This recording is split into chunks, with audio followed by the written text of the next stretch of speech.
They didn't warn her. That was the part nobody talked about afterward. How the two men in the parking garage said absolutely nothing before the first blow landed. No demands, no threats, just the wet crack of steel against bone and Naomi Brooks folding sideways into the side of her own car, her tablet skidding across the concrete, her coffee cup shattering 3 feet away. She didn't scream. She bit through the inside of her cheek instead, tasted copper, and thought, absurdly, stupidly, I'm going to be late. Then one of them crouched beside her, close enough that she could smell cigarette smoke soaked into his jacket, and said very quietly, "The drive. Give us the drive and we walk away." She said nothing. He hit her again. If you've ever been the only person in a room who knew something terrible was coming and stayed quiet anyway, then you already understand Naomi Brooks better than most people ever will.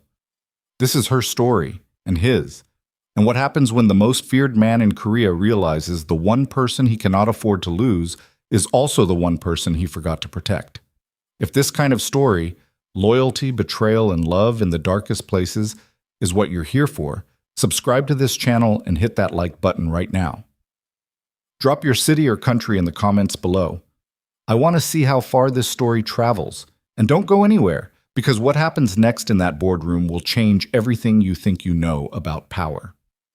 Eat. The meeting was supposed to start at 9. By 8:53, 12 executives sat arranged around the long obsidian table on the 54th floor of Hanseong International Holdings, and not one of them was breathing comfortably. That was standard. That was how every Thursday morning began inside that building, in that room, under the particular atmospheric pressure generated by a single man's presence. Kang Tae-jun stood at the floor-to-ceiling window with his back to the room, watching rain drive sideways against the Seoul skyline. He had not spoken since arriving. He hadn't needed to. The room had reorganized itself the moment he walked through the door. Chairs straightened, voices dropped to nothing, phones disappeared into pockets. He was 38 years old, and he looked it only when he was tired, which was rarely. Sharp-cut jaw, dark eyes that moved slowly and missed nothing. A stillness about him that most people mistook for calm. It wasn't calm. It was the practiced control of a man who had learned very early that visible anger was a liability. To the financial press, Kang Tae-jun was Korea's youngest self-made shipping magnate, the architect of a logistics empire spanning 14 countries and 3 continents. Forbes had profiled him twice. A documentary crew had once followed him for 6 weeks before he quietly arranged for their footage to be lost in a customs seizure. The other version of Kang Tae-jun, the one his executives privately referenced in sideways language, in euphemisms, in careful silences, was harder to profile. That version had built something underneath the shipping empire, something that moved differently, in darker channels, with different rules and different consequences for failure. Both versions showed up to meetings exactly on time. 9 o'clock came. At 9:02, Director Huang, the oldest man at the table and the one most comfortable with small risks, cleared his throat. "Secretary Brooks may be—" "I know what time it is," Tae-jun said. He didn't turn around. Huang closed his mouth. At 9:11, the boardroom doors opened. Naomi Brooks was drenched. Not inconvenienced by light drizzle, drenched. Genuinely soaked. The kind of wet that meant she had been standing in the rain long enough for it to matter. Her blazer was dark at the shoulders. Her natural hair, which she usually kept precisely pinned, had expanded into something softer and wilder around her face. Her tablet was clutched to her chest with both arms, which was slightly unusual. Naomi normally carried it at her side. She was limping. Not obviously. Not the kind of limp that makes strangers stop and stare. It was subtle, a micro-hesitation in her left step, a barely perceptible shift in how her weight distributed. The limp of someone who had decided to walk normally through sheer force of will and was almost succeeding. "I'm so sorry," she said, moving toward the table, her voice carrying its usual warmth but thinner around the edges. The traffic coming in from Mapo was completely stopped, and the garage elevator wasn't— "I'm sorry, I'm ready." A few of the younger executives exchanged glances. The general expectation in the room was that Tae-jun would say something precise and devastating, because that was what he did when things went wrong, and Naomi being late was the category of thing that went wrong. They had all seen it before. A word from him delivered with perfect quietness, and the recipient spent the rest of the day feeling like they'd been taken apart and reassembled slightly incorrectly. Taejun turned from the window. He looked at Naomi. The room waited. "Everyone out," he said. Nobody moved for 1 full second, long enough for the instruction to translate into something real, and then chairs scraped back from the table simultaneously, and 12 executives filed out with the practiced efficiency of people who had learned not to ask questions about this particular tone of voice. Director Huang was last. He pulled the door shut behind him with a soft, definitive click. Naomi stood at the head of the table, still holding her tablet to her chest, rain still dripping from her blazer. "Sir, the quarterly logistics report. Put the tablet down." She set it on the table. Her hands, he noticed, weren't entirely steady. "What happened to your leg?" The question landed, and she went very still. Not the stillness of someone who didn't understand the question, the stillness of someone running rapid internal calculations about what to say next. "I slipped," she said, "coming out of my building. The rain made the concrete—" "Naomi." She stopped. Taejun walked around the end of the table toward her. He moved the way he always moved. No wasted motion, no theatrics, but something in his face had shifted into a register she couldn't immediately name. He stopped about 2 feet away from her. "Your right hand has a bruise across the knuckles," he said. "You're holding your tablet against your body instead of at your side. You have a cut on your lower lip that you've been covering with gloss, and you're favoring your left leg on every other step." Naomi said nothing. "None of that," he said, "comes from a wet sidewalk." The silence between them was different from the boardroom silence of a moment ago. That had been the pressurized silence of 12 people holding their breath around a man they feared. This was something else, tighter, more personal, the silence of 2 people standing close enough to a truth that it was going to cost something to acknowledge it. Naomi's jaw shifted. He watched her decide. "Someone was waiting for me," she said, "in the parking garage, under my building." Taejun's expression didn't change. That was the thing about him that people always misread. When something actually mattered, he became less readable, not more. The emotional reaction went somewhere interior, somewhere controlled, and what remained on the surface was a perfect flatness that most people found more frightening than visible anger. "How many?" he said. "2. Armed. One had a baton. The other one, I don't know." He stayed back. She paused. "They knew my name. They knew I work for you." The rain hit the windows. 43 floors below, Seoul moved through its morning without knowing any of this was happening. "They wanted something," Taejun said. It wasn't a question. Naomi's eyes held his for a moment. "The drive. The encrypted routing archive. The one from the February consolidation. They described it exactly. File structure, encryption format. The container it's stored in." Her voice stayed even, but it cost her. He could see it costing her. "They knew details that aren't in any documentation I've ever filed externally." The implication of that, what it meant about where the information had come from, sat between them like something with weight. "Did they get it?" Taejun said. "No." A pause. A maintenance truck came around the corner, and they ran. "I had about 40 seconds. She finally uncrossed her arms from around the tablet. He could see the bruising across her knuckles more clearly now, a wash of purple-green that extended from the base of her index finger to her wrist. She had hit someone, or something. "I drove 3 blocks before I stopped shaking enough to park legally. Then I sat in the car for 20 minutes trying to decide if I should call you or just—" She stopped. "Just what?" "Just handle it." She said it without apology, which he respected more than he let show. "My instinct was to handle it before I came to you, so you wouldn't have to—" She caught herself again. "So it wouldn't become your problem." "You are not my problem."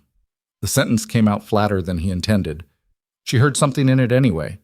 He could tell by the slight shift in her expression, not quite relief, not quite anything definable, but a softening of whatever she'd been bracing against. "Sit down," he said. "Your leg." "I'm fine." "Naomi, sit down." She sat, pulling out the chair closest to her and lowering herself into it with the careful, deliberate movement of someone whose leg was significantly less fine than advertised. Once she was seated, something in her shoulders dropped. The performance of being okay had been burning energy, and now she let some of it go, and he could see more clearly how much the morning had taken from her. Taejun didn't sit. He stood with one hand on the back of the chair beside her and looked at her leg, at the angle of her foot against the floor, the way she was unconsciously keeping weight off the heel. "I need to see it," he said. "Excuse me?" "The injury. I need to assess." "You are not a doctor." "No," he agreed. "I'm a man who needs to know what was used and how hard it was swung, because that tells me something about who sent them and what they were willing to do." He waited. "This is not personal. This is information." Naomi looked at him for a long moment. Then she reached down and pulled up the hem of her slacks. The bruise ran diagonally across her calf from just below the knee to approximately 2 inches above the ankle. It was the specific dark purple-black of impact damage on deeper skin tones, and it was not small. The edges were already showing the yellowish green of bruising that had been developing for hours, meaning the strike had happened earlier than she'd implied, earlier than the garage, or the garage had been earlier than she'd said. Taejun studied it without touching it. "Baton," he said. "Steel. Telescoping, I think. The sound it made when he extended it." She stopped. "Yes. Baton. Single strike." 2. The first one I moved away from. This one caught the full swing. Her voice was matter-of-fact now, the same voice she used to walk him through quarterly earnings reports. That voice, he had learned over 3 years, was Naomi under pressure finding the clearest route through complicated information. "It was the second one that put me against the car." Taejun straightened. He walked to the boardroom's internal phone on the credenza and lifted the receiver. "Bring the medical kit to the boardroom," he said, "and tell Min Seok I'll need him in 20 minutes. He hung up. He did not look at Naomi while he said it, which meant he did not see the way her expression moved when she heard Park Min-seok's name. He did not know yet what that meant. He would not know for some time. "They described the drive exactly," he said, turning back to her. "Encryption format, container type." "Yes." "That information is not external." "No." She met his eyes. "It's internal." The word sat there. Internal meant someone inside the network. Internal meant the attack on Naomi was not opportunistic. It was not a rival operation taking a blind swing at Hanseong's perimeter to see what they could find. It was targeted, informed, and deliberate, which meant someone in Taejun's inner circle had identified Naomi as the access point, decided she was vulnerable enough to approach, and sent 2 men with a steel baton to prove the point. Someone had looked at Naomi, kind, clumsy, fiercely competent Naomi, who brought hand cream to the office in winter because the heating dried everyone's skin out, who kept a small collection of charging cables in her desk for executives who were always losing theirs, who had worked beside Taejun for 3 years and understood things about how his empire moved that took most people a decade to learn, and decided she was the weakest link. Someone was going to regret that calculation. "How much of the routine archive were they asking for?" Taejun said. "All of it. Everything from February, the offshore structure, the transit codes, the institutional accounts." She paused. "It's not just money. Whoever has that archive has leverage. Against the network, against every partner organization, against—" She stopped herself again. He noticed she did that, stopped herself before she crossed the line from informed analysis into territory she'd decided wasn't hers to name aloud. It was a habit he'd never asked her to develop. She'd built it herself, understanding instinctively where the line was. The medical kit arrived with the building's on-call physician, who examined Naomi's leg in professional silence, confirmed no fracture, wrapped the calf with measured compression bandaging, and left without asking questions. In Hanseong's building, the medical staff had also learned which questions not to ask. When the door closed again, Naomi was sitting with her leg propped on the adjacent chair, the bandaging white against her dark skin, her jacket off now, her expression reorganized into something that was trying very hard to be professional and not entirely succeeding. "I should have called you immediately," she said. "When it happened." "Yes." I thought, she looked at her wrapped leg. I thought I could walk into that meeting and just get through the morning and then figure out what to do after. I didn't want to.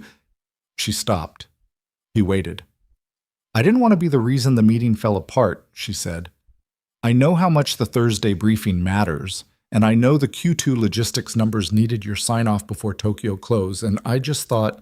She made a small, frustrated sound that wasn't quite a laugh. I thought I could hold it together long enough to not cause problems. Taejun looked at her. He thought about the fact that she had driven 3 blocks after 2 men attacked her in a parking garage, stopped because her hands were shaking, sat in her car for 20 minutes, and then come to work. He thought about the specific kind of person it took to make that choice. Not reckless, not unaware of the severity of what had happened, but committed, in the bone, to not letting anyone down. He thought about how much he had relied on that quality over 3 years without ever once saying so. The meeting was never the priority, he said. She looked up at him. You are, he said. You have always been. The sentence hung between them. He meant it professionally. He told himself he meant it professionally. But the words had come out with a weight that exceeded their professional application, and he was aware of that, and he didn't correct it. Naomi held his gaze for 2 seconds longer than the conversation strictly required. Then she looked down at her tablet on the table, and the moment closed back over itself. There are only 3 people who knew what was on that drive and how to describe it, she said. Her voice was back to the precise, analytical register. You, Commissioner Baek, and Director Park. Taejun said nothing. I know what that means, she said. I'm not asking you to say it. Outside the boardroom windows, Seoul's rain continued without interruption, indifferent to the very quiet way certain things were beginning to fall apart. In the 43rd floor corridor, Park Min-seok waited with his phone in his hand and his expression arranged into its usual easy readiness, already preparing the face he would bring through the door when summoned.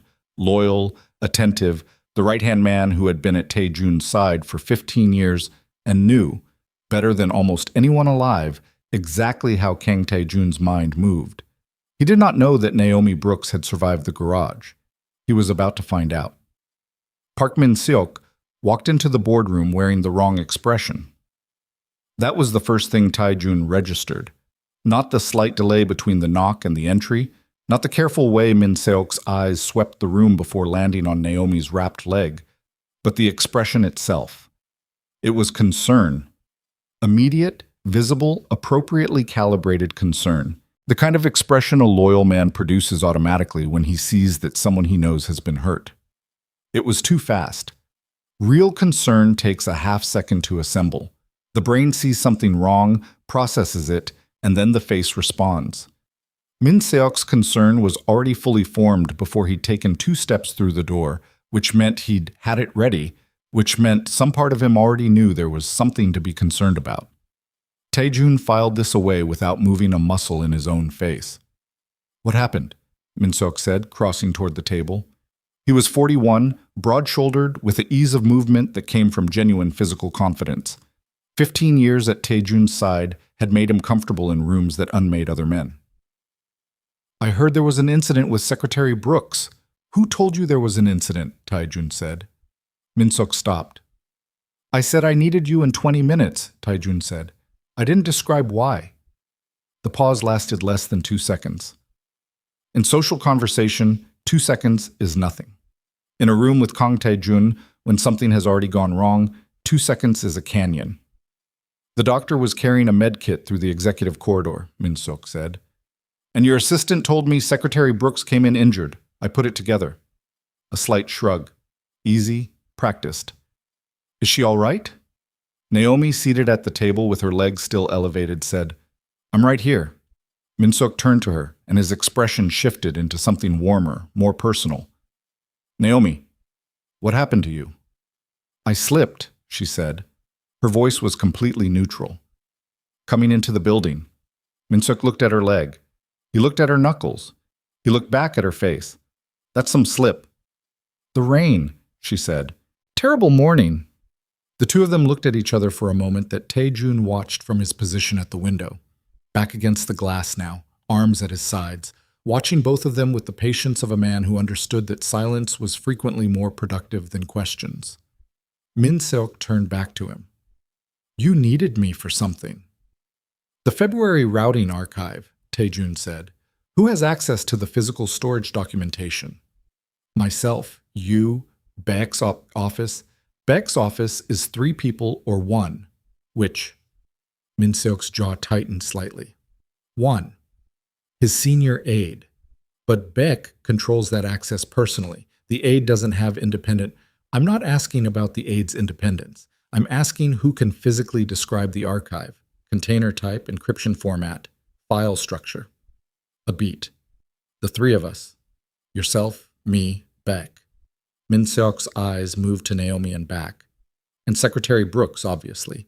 She processed the consolidation in February. Obviously, Taejun said. Another silence. Min Seok stood with his weight distributed evenly, which was a thing he did when he was making himself look comfortable. Taejun had known him for 15 years, and he knew the difference between Min Seok actually at ease and Min Seok performing ease, and right now the performance was about 4% too deliberate. There was an attempt, Taejun said, this morning, on the archive. An attempt. Min Seok's expression arranged itself into something grave and focused. From outside? The information was internal. The word dropped into the room and didn't bounce. Min Seok held Taejun's gaze and said, That's a serious thing to determine. Yes. You're certain. The parties involved described the archive with precision that isn't possible without internal access, Taejun said. So yes, I'm certain about the category. I'm still working on the specific. The word specific did something small to Min Seok's right shoulder. A micro-adjustment, a fraction of a degree, barely visible. Taejun saw it. He didn't react to it. I'll start pulling access logs, Min Seok said. Digital trail from the February consolidation forward. Anyone who interfaced with the storage documentation. I'll handle the technical investigation, Naomi said. Both men turned to look at her. She had her tablet on her lap now and was sitting with the particular straight-backed posture she used when she had made a decision and was prepared to defend it. The archive is forensic accounting infrastructure, she said. I built the encryption protocol. I know what the trail should look like, and I'll know faster than anyone else what's been touched and from where. She looked at Taejun directly. Give me 4 hours. Min Seok said, the investigation should go through proper. Through whom exactly? Naomi said, and there was nothing aggressive in her voice, just a very clean, very direct question sitting there in the open air, and it was the cleanest articulation of the problem in the room, and everyone knew it. Min Seok stopped. Taejun said, 4 hours. My office. Not here. Cherbatasht. They moved to the penthouse 40 minutes later, after Taejun had made 3 phone calls he didn't explain and given Min Seok a list of tasks that would keep him occupied on the 43rd floor. The penthouse occupied the building's crown, a private residence above the commercial floors, separated by a keyed elevator that responded to 2 cards in the world. Taejun had one. The other had been Naomi's for 14 months, issued after an incident involving a document emergency at 2 in the morning that he'd decided shouldn't require him to come down and let her in. She had never commented on the significance of having it. He had never explained it. The space was not what people expected. They expected, when they thought about it, which most of them didn't because most of them were never invited, something aggressively minimalist, the aesthetic of money that doesn't need to prove itself. What they would have found, if they'd seen it, was organized and spare, but not cold. Books with cracked spines. A coffee table with ring marks from cups set down without coasters. A kitchen that had been used. Naomi had been here 4 times before. Each time she had moved through it with professional discretion, done what she'd come to do, and left. This time was different, and they both understood it was different without discussing it. She sat up at the dining table, space, outlet access, sight lines to the door, and had her laptop open and running within 3 minutes. Taejun brought coffee without asking if she wanted it and set it to her left, which was where she always kept her coffee, and did not remark on knowing that. Tell me about the men in the garage, he said, sitting across from her. I already told you. Tell me again. Different details. What did they smell like? What did their shoes look like? Were they nervous? Naomi looked at him for a moment, then looked back at her screen. One of them smelled like cigarettes and something else. Engine oil, maybe, or industrial cleaner. Work smell, not office. The other one, the one who stayed back, had clean shoes. Not new, clean. Someone who maintains things. She typed while she talked, her fingers moving with a speed that always slightly surprised people who underestimated her. The one with the baton was nervous.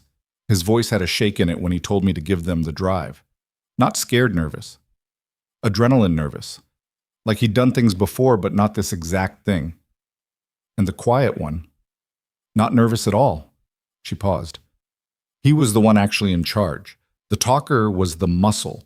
The quiet one was watching me the whole time like he was evaluating something. Like he was...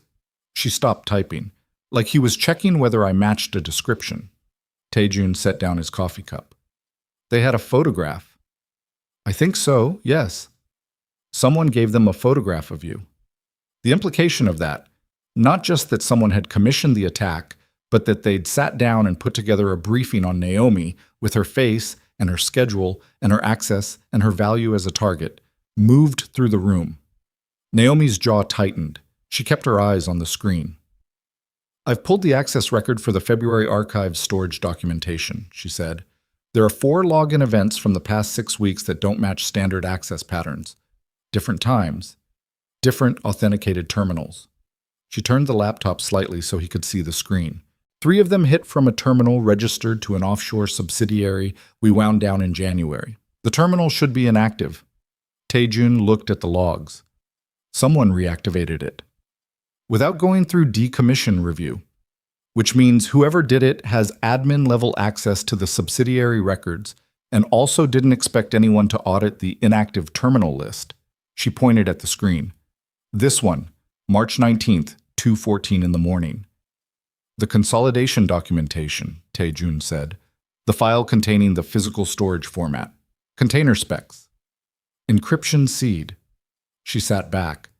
Whoever pulled this at 2 in the morning on March 19th has the exact information the men in the garage used to describe the archive. Taejun straightened. He walked to the window.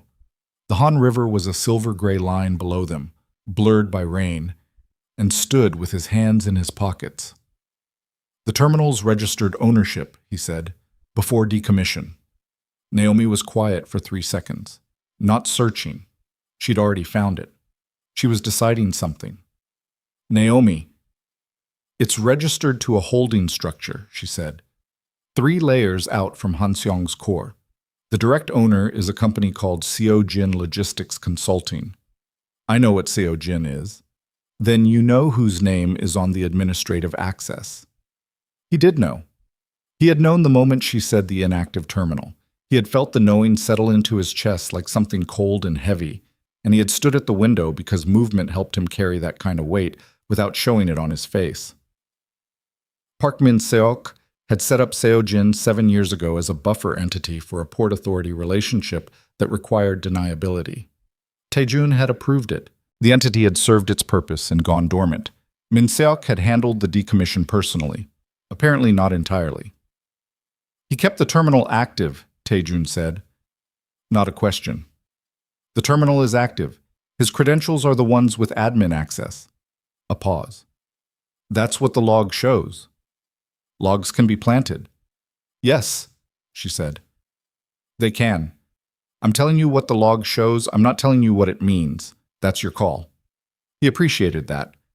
He appreciated it more than he could say in the moment, which was frequently the problem with Naomi. There were too many things he appreciated about her that accumulated without proper accounting. He turned from the window. She was watching him with the careful, clear-eyed attention she brought to hard situations, not afraid of what she'd found, not performing certainty about what it meant, just present with the information and waiting. He was the one who told me you mattered, Taejun said. Naomi's expression shifted. What? 2 years ago, when I was considering restructuring the executive support staff. He crossed back toward the table and sat, but didn't pick up his coffee. Min Seok was the one who said keeping you was a strategic asset, that you understood the network's structure in a way that took years to develop, and replacing you would create exposure. He paused.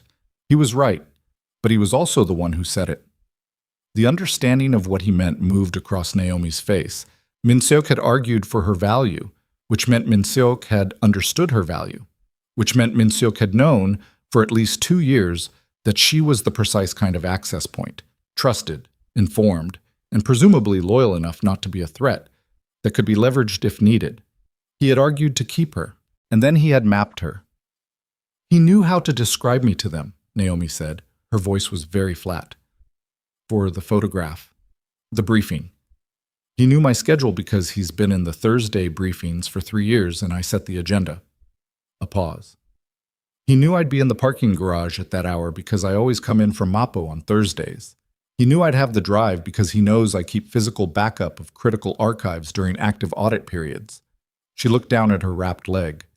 He knew exactly how to build a target profile because he helped build my access in the first place. Taejun said nothing.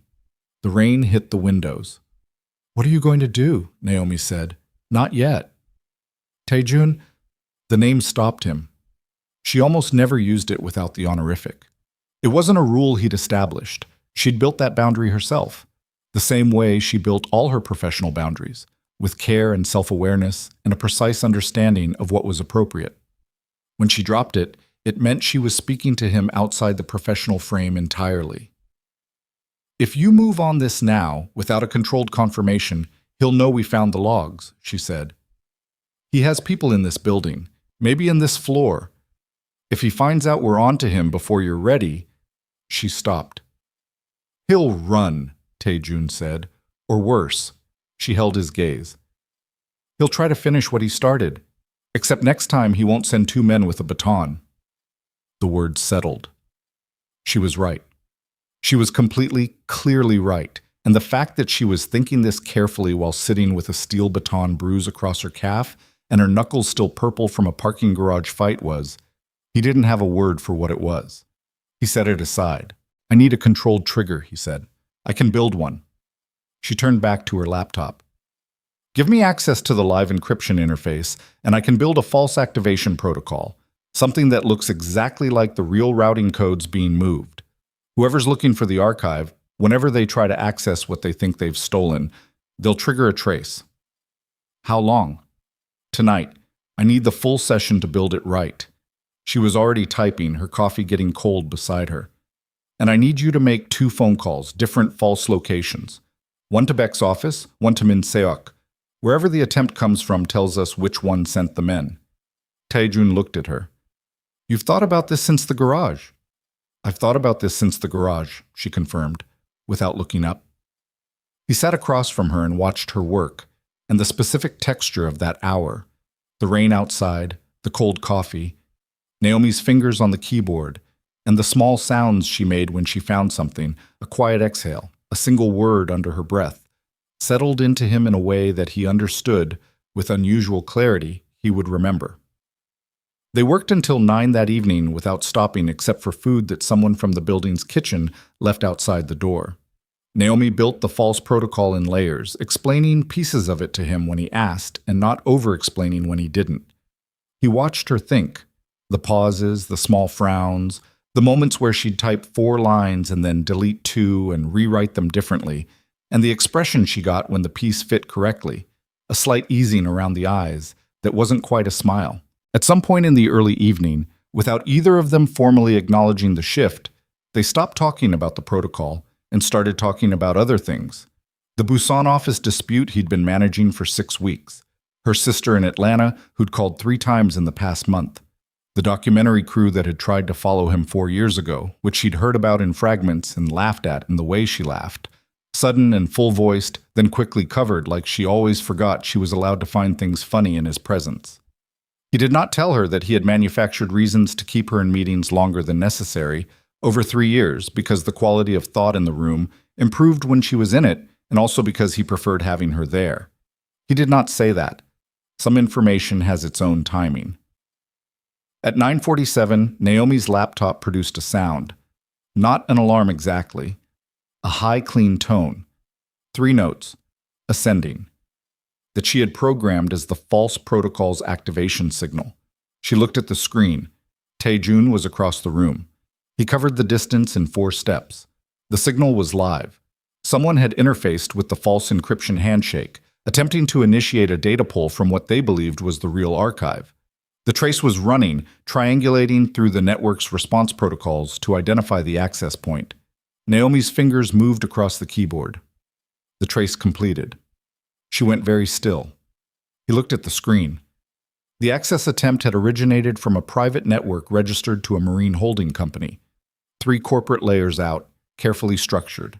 The kind of layering that took time and intention to build. But the terminal signature was distinct. The authentication credentials were distinct. And the holding company, when you followed it back through its registration trail, connected to a yacht. 44 feet. Registered in Jeju under a name that meant nothing. Owned through a subsidiary that connected to another subsidiary that connected to a shell that connected to an entity that Tae-jun knew by another name entirely. He had been on that yacht 3 times. For fishing trips that were not about fishing, he had stood on that deck and looked at the water with the man who owned it through all those careful layers, and they had talked about the future of the network, and loyalty, and what it meant to build something that lasted. Park Min-seok. Naomi didn't say his name. She didn't say anything. She sat with her hands flat on the table on either side of the laptop, not touching the keyboard, and looked at the screen with the expression of someone who had been hoping to be wrong. Tae-jun straightened. He walked to the window again. The river below had gone black with the night, the rain still falling, Seoul's light scattered across the dark like something broken open. 15 years. 15 years of shared meals and shared risk and shared history, of Min-seok at his left shoulder, in every room that had ever been dangerous, of lending the man money when his mother was sick and standing beside him when his marriage collapsed, and trusting him with every significant piece of information that had ever moved through this empire. 15 years, and Min-seok had looked at Naomi, who had done nothing to him, nothing that warranted this, who had spent 3 years doing her job with precision and kindness and absolute discretion, and had decided she was a useful point of pain. The anger that moved through Tae-jun was not the hot kind. It was cold and total and very quiet, the anger of a man who has been trained by hard experience to keep the dangerous things interior, and it settled into him like something permanent. He turned from the window. Naomi was watching him. Her face was careful, reading him the way she always read him. Not invasively, not presumptuously, but with the particular attentiveness of someone who had learned to anticipate the weather. "It's him," she said. Quiet. Certain. "Yes." "What happens now?" Tae-jun looked at her. At the wrapped leg, the bruised knuckles, the coffee gone cold, the 14 hours she had put in since a parking garage this morning without complaint, building him the exact tool needed to surface a betrayal he hadn't been willing to name until the evidence forced the naming. "Now," he said, "there is no more waiting." The rain did not stop. He made the calls at 10 past 10. The first went to Commissioner Beck's senior aide, a man named Choi, who answered on the second ring with the careful alertness of someone who had learned to expect calls at unusual hours. Tae-jun's voice was level and precise. He told Choi that the February routing archive had been moved to a secured vault inside the Lotte Hotel's private banking annex on the 31st floor, and that the transfer had been completed that evening under executive seal. He gave a vault number. He gave a time window for access. He made it sound like information shared under mild inconvenience, the kind of administrative update that required acknowledgement but not urgency. Choi said he understood. Tae-jun hung up. 4 minutes later, the second call. Min-seok answered on the first ring, which itself was information. A man who answers his phone on the first ring at 10 in the evening is either waiting for something or performing availability. "I need to update you on the archive situation," Tae-jun said. "We've moved everything to the private deposit facility at KEB Hana's Gangnam branch, box number 417, executive tier. Access requires biometric and my physical key, so it's contained." A pause. Natural. The pause of a man thinking through logistics. "I wanted you to have the location in case anything happens to me before this gets resolved." Min Seok was quiet for exactly 2 seconds. Smart move. You want me to arrange security rotation around the branch? Not yet. I don't want movement that attracts attention. Understood. You're at the penthouse? Yes. Get some rest, Min Seok said, and his voice carried the warm, weighted concern of a man who meant it. And Tae-jun stood in the penthouse kitchen, listening to that warmth and feeling the cold thing inside his chest get heavier. I'll have a full sweep of the access logs ready by morning. Good, Tae-jun said. Good night, Min Seok. He hung up. He stood with the phone in his hand for a moment. Then he set it on the counter face down and walked back to the dining table where Naomi was watching him with her hands around a fresh cup of coffee that had gone from hot to warm while she waited. Done, he said. She nodded. Her eyes were steady, but there were shadows under them now. She had been running on adrenaline and focus since morning, and the body eventually presents its bill regardless of what the mind wants. The trace is live on both false locations. The moment anyone interfaces with either address, the hotel vault registry or the bank's deposit access terminal, we'll get a signal. How long before we know which one responds? Could be an hour, could be morning. She wrapped both hands around the cup. Whoever they're working with needs to be contacted, briefed, repositioned. That takes time, even when you're motivated. Tae-jun sat. He looked at her across the table. You should sleep. I'm not going home. I'm not suggesting you go home. There's a room. He gestured toward the interior of the penthouse. Second door. It's made up. Naomi opened her mouth to say something. He could see the refusal assembling itself. The professional instinct to maintain appropriate distance even now, even here. And then she closed it. She looked at her wrapped leg. She looked at the time on her laptop. She looked at him. 2 hours, she said. Wake me if the signal fires. Yes. She pushed her chair back and stood with the careful movement that had become familiar across the day, the micromanaged process of rising when your leg has been hit with a steel baton and then worked through a 14-hour session regardless. She took her coffee. She paused at the edge of the table. Tae-jun. Again without the honorific. Thank you for believing me this morning, before you had any evidence. He looked up at her. I didn't need evidence. She held his gaze for a moment, then nodded once and walked toward the hallway. He watched her go. He did not look away until the second door had closed. Then he sat alone at the table with his phone and the live trace in the rain and waited. The signal came at 12:41, not from the hotel, not from the bank. The alert that fired on Naomi's laptop, the ascending 3-note tone, the same sound that had reoriented the entire evening 3 hours earlier, was not connected to either false location Tae-jun had given.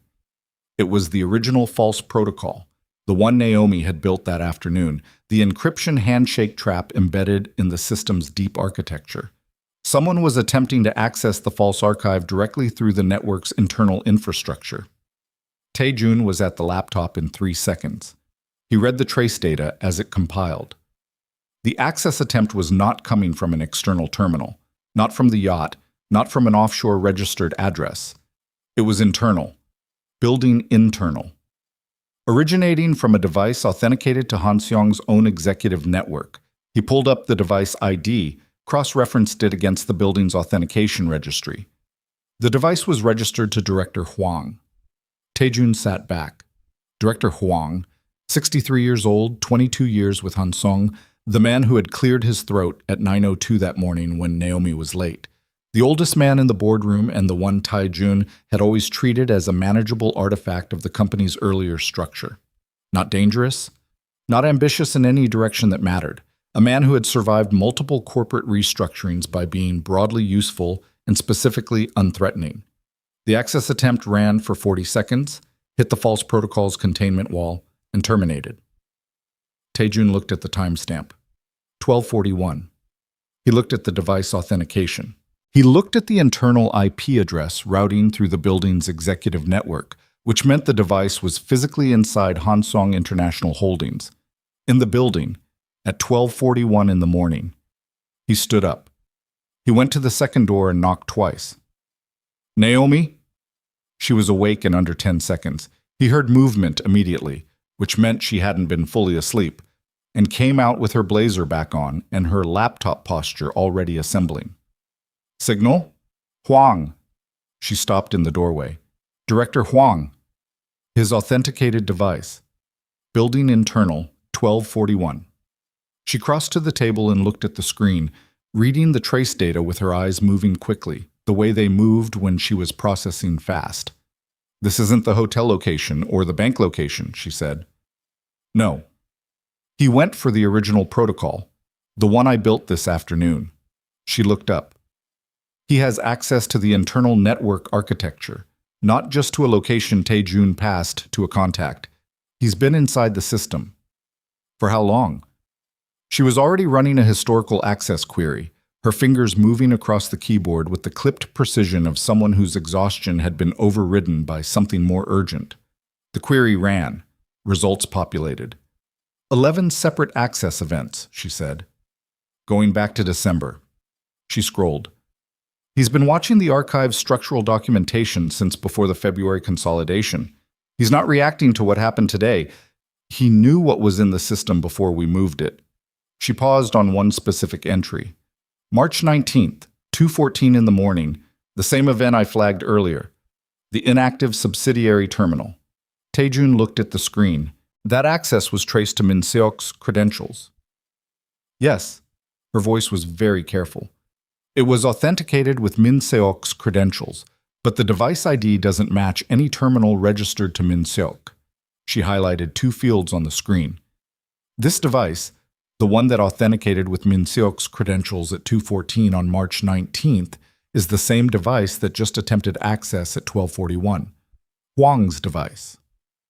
The room was completely quiet except for rain. He used Min Seok's credentials, Taejun said. Someone did. From Huang's device. From a device registered to Huang? Yes. Taejun stood with both hands flat on the table beside the laptop.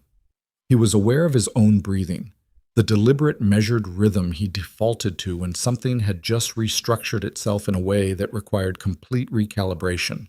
He had spent the past 12 hours building certainty about Min Seok, and that certainty had just been interrupted, not demolished, but interrupted, complicated, turned into something he could not fully read anymore. It's not either or, Naomi said quietly. She was watching him. It could be both, or it could be Huang framing Min Seok, or it could be Min Seok operating through a device he gave Huang to use. She paused.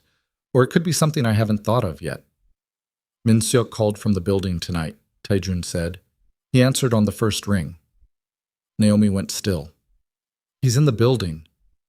He may still be. She closed her eyes for 1 second. When she opened them, they were sharp and decided. You need to separate them before they know we've identified both. If they're working together and they realize we've pulled Huang into the picture, they'll coordinate a move. They may already be coordinating. If Min Seok has been in the building all evening and Huang is running access attempts at 12:41, she stopped.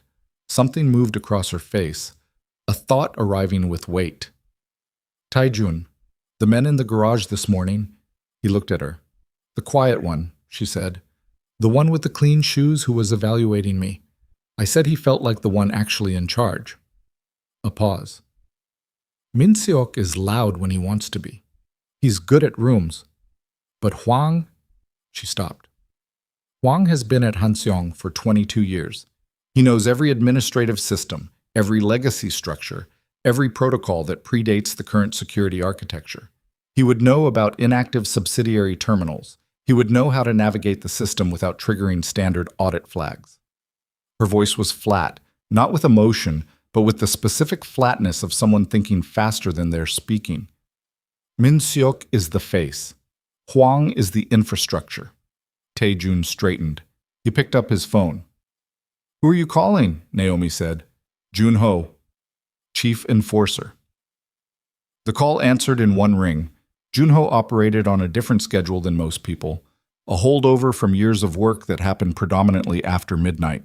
Taejun spoke for 45 seconds, gave 2 names, gave the building's floor designations, and said the word contained twice. He hung up. How long? Naomi said. 20 minutes. He's already in the building. She looked at him. You had him in the building tonight. I had him in the building since this afternoon.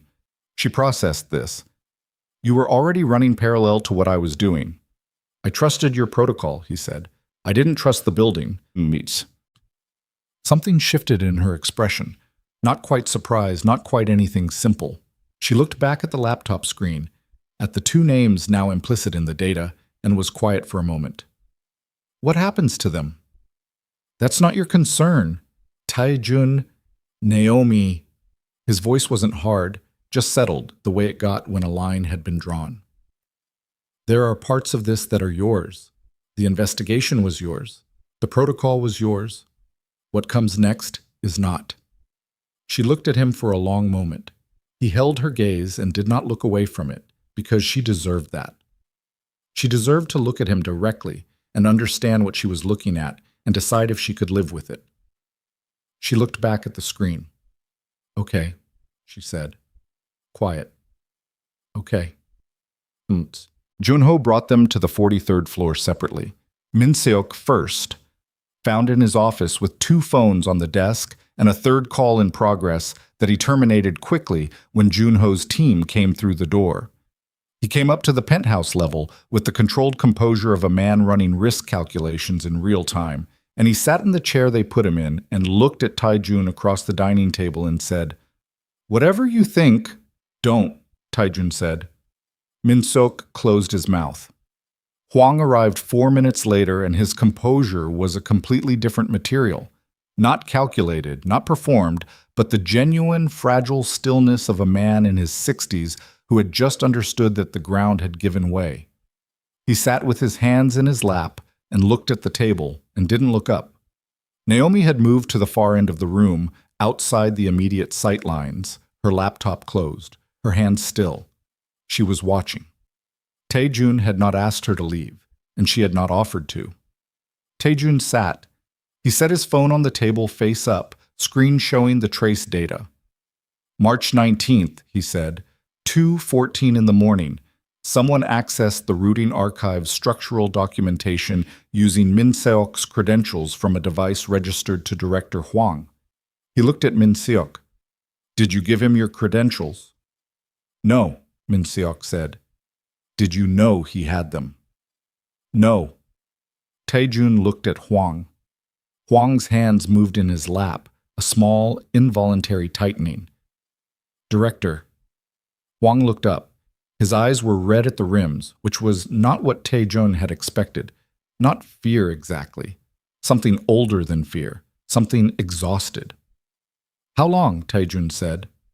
Hwang's mouth opened. He looked at Min Seok. One quick look, reflexive, the look of a man checking something. And Min Seok's face went very still in a specific way that was not the stillness of innocence. How long has he known? Taejun said, watching Min Seok now. Min Seok said nothing. Hwang said, 8 months. The number landed. Min Seok exhaled through his nose, the sound of a man whose option to deny something had just been removed by someone else. Taejun did not move. 8 months, he repeated. He came to me, Hwang said. His voice was rough. Not from crying, but from the specific roughness of an old man who has been awake too long carrying something too heavy. 8 months ago. He said the network was going to be restructured and that certain legacy positions, people my age, people who'd been here since before the current structure, were going to be displaced. He paused. He said he had a plan. He said if I gave him access to the archive's infrastructure documentation, he could build leverage to protect us both. Protect you? Taejun said. Yes. From me. Hwang's jaw moved. He said you were going to consolidate, cut the executive layer, bring in younger people from the Tokyo office. He looked at his hands. He said it was already decided, that I had maybe 6 months before I was let go. Taejun looked at Min Seok. Was that true? Min Seok met his gaze. There were conversations about restructuring. There were conversations, Taejun said. And you took those conversations to a 63-year-old man who had worked for this company for 22 years, and you told him he was about to be discarded. Min Seok's jaw tightened. I told him what I believed was, you told him what you needed him to believe, Taejun said, so he would give you what you needed. He looked at Huang. You accessed the archive infrastructure. You gave him the documentation. Yes, Huang said. And the credentials. You pulled his authentication credentials from the system administration records. He asked me to, said he needed deniability, said if anything went wrong, the credentials being on his device gave him protection because it would look like someone had framed him. Huang's voice broke on the last sentence. Not emotionally, structurally, the voice of a man who can now hear what it sounds like and understands what he allowed himself to believe. I didn't understand what he was actually. You understood enough, Taejun said. Not cruel, just true. Huang stopped. Min-seok said, this is being mischaracterized. Then characterize it correctly, Taejun said. I identified a strategic vulnerability, Min-seok said. His voice had shifted. The warmth gone. The performance of loyalty gone.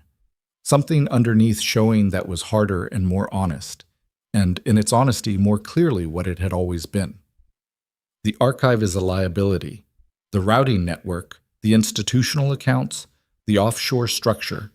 If any of that surfaces in the wrong hands, the entire operation is finished. I was building leverage, not against you, against the external parties who could use it. You sent 2 men with a baton into a parking garage this morning, Taejun said. Min-seok was quiet. You gave them Naomi's photograph, Taejun said. Her schedule, her access level. You built a target profile on a woman who has worked beside me for 3 years, and you sent people to break her legs so she would hand over the archive. I sent people to retrieve the backup drive, Min-seok said. The instruction was to collect the drive. What happened in the garage was... He stopped. Was what? Taejun said. Min-seok looked at him. Something moved in his face. Not regret, not quite, but the acknowledgement that a specific line had been crossed and that the crossing was visible and that denying it was no longer a viable position. Was an escalation I didn't authorize. But you built the conditions for it. Silence. You identified her as the access point, Taejun said. You gave her location, her schedule, her description, and then you told yourself that whatever happened in that garage was not your specific instruction, so it was not your responsibility. He paused. Does that sound like a man building leverage? Or does it sound like a man who decided that Naomi's safety was a variable he was willing to adjust? Min-seok said, she was never supposed to be. She is not a variable. The sentence was very quiet. That was the register people in Taejun's world had learned to fear most, not the loud version, not the performance of anger, but the absolute quiet of something that had resolved into a fixed point. She is not a tool. She is not a liability. She is not an access point or a leverage mechanism or a body that can be adjusted to manage your operational risks. He looked at Min-seok for a long moment. She is the reason you're in this room instead of already gone. Min-seok frowned. What? Because I needed to understand the full architecture before I acted, Taejun said, and she built the protocol that showed me the full architecture. So she is, in fact, the reason you're still breathing at... He checked his watch. 1:23 in the morning. He looked at Min-seok and then at Huang and then back. I want you to sit with that for a minute. Huang was crying, not loudly. The controlled, leaking kind of crying that older men do when something has broken in them and they've lost the ability to stop it. He wasn't looking at anyone. He was looking at his hands in his lap and breathing in the careful, shuddering way of someone trying very hard to maintain some fragment of dignity. Taejun looked at him. Some part of him, the part that had grown up with a different understanding of loyalty, the part that had genuinely believed for 22 years that Huang was one of the fixtures of the world he'd built, felt the weight of this. Not forgiveness, not absolution, but recognition that the man had been used, and that being used was its own kind of injury. That recognition did not change what came next. He stood. He looked at Junho, who had been standing at the room's edge with the patience of a man for whom waiting was a professional skill. Separate rooms, not the building. He reached into his jacket pocket and set 2 key cards on the table.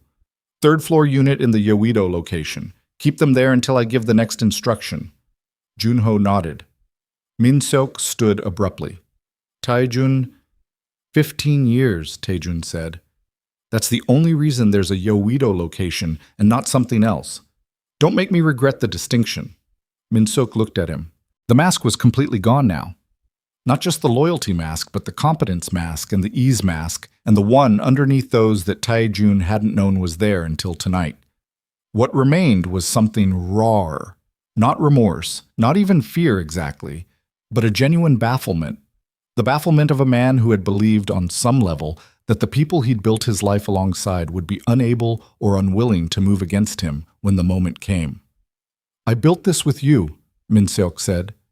I was here before the Tokyo contracts, before the Port Authority structure, before any of this was what it is now. His voice had taken on something real, something that had nothing to do with strategy. I was there when you had nothing. I know, Taejun said. Then how? You put a baton across Naomi's leg, Taejun said, and you slept fine afterward. That's how. The room went silent. Junho moved and Min-seok let himself be moved, which was its own kind of answer. The answer of a man whose calculations had run out. Hwang followed without being prompted, still looking at his hands. The door closed. Taejun stood alone in the penthouse for approximately 30 seconds. Then he became aware that Naomi was behind him, still at the far end of the room, still standing where she had stood through all of it, her arms crossed at her waist, not holding herself, just standing. He turned. Her face was doing several things at once. There was the exhaustion, deep and genuine, the kind that gets into the muscles and the jaw. There was the aftermath of the morning, the garage, the leg, the 14 hours, settling into her now that the immediate urgency had given way. But there was also something steadier under all of it, something that looked back at him without flinching. Are they going to be all right? She said. He looked at her. That's not a question you want a precise answer to. No, she agreed. It isn't. A pause.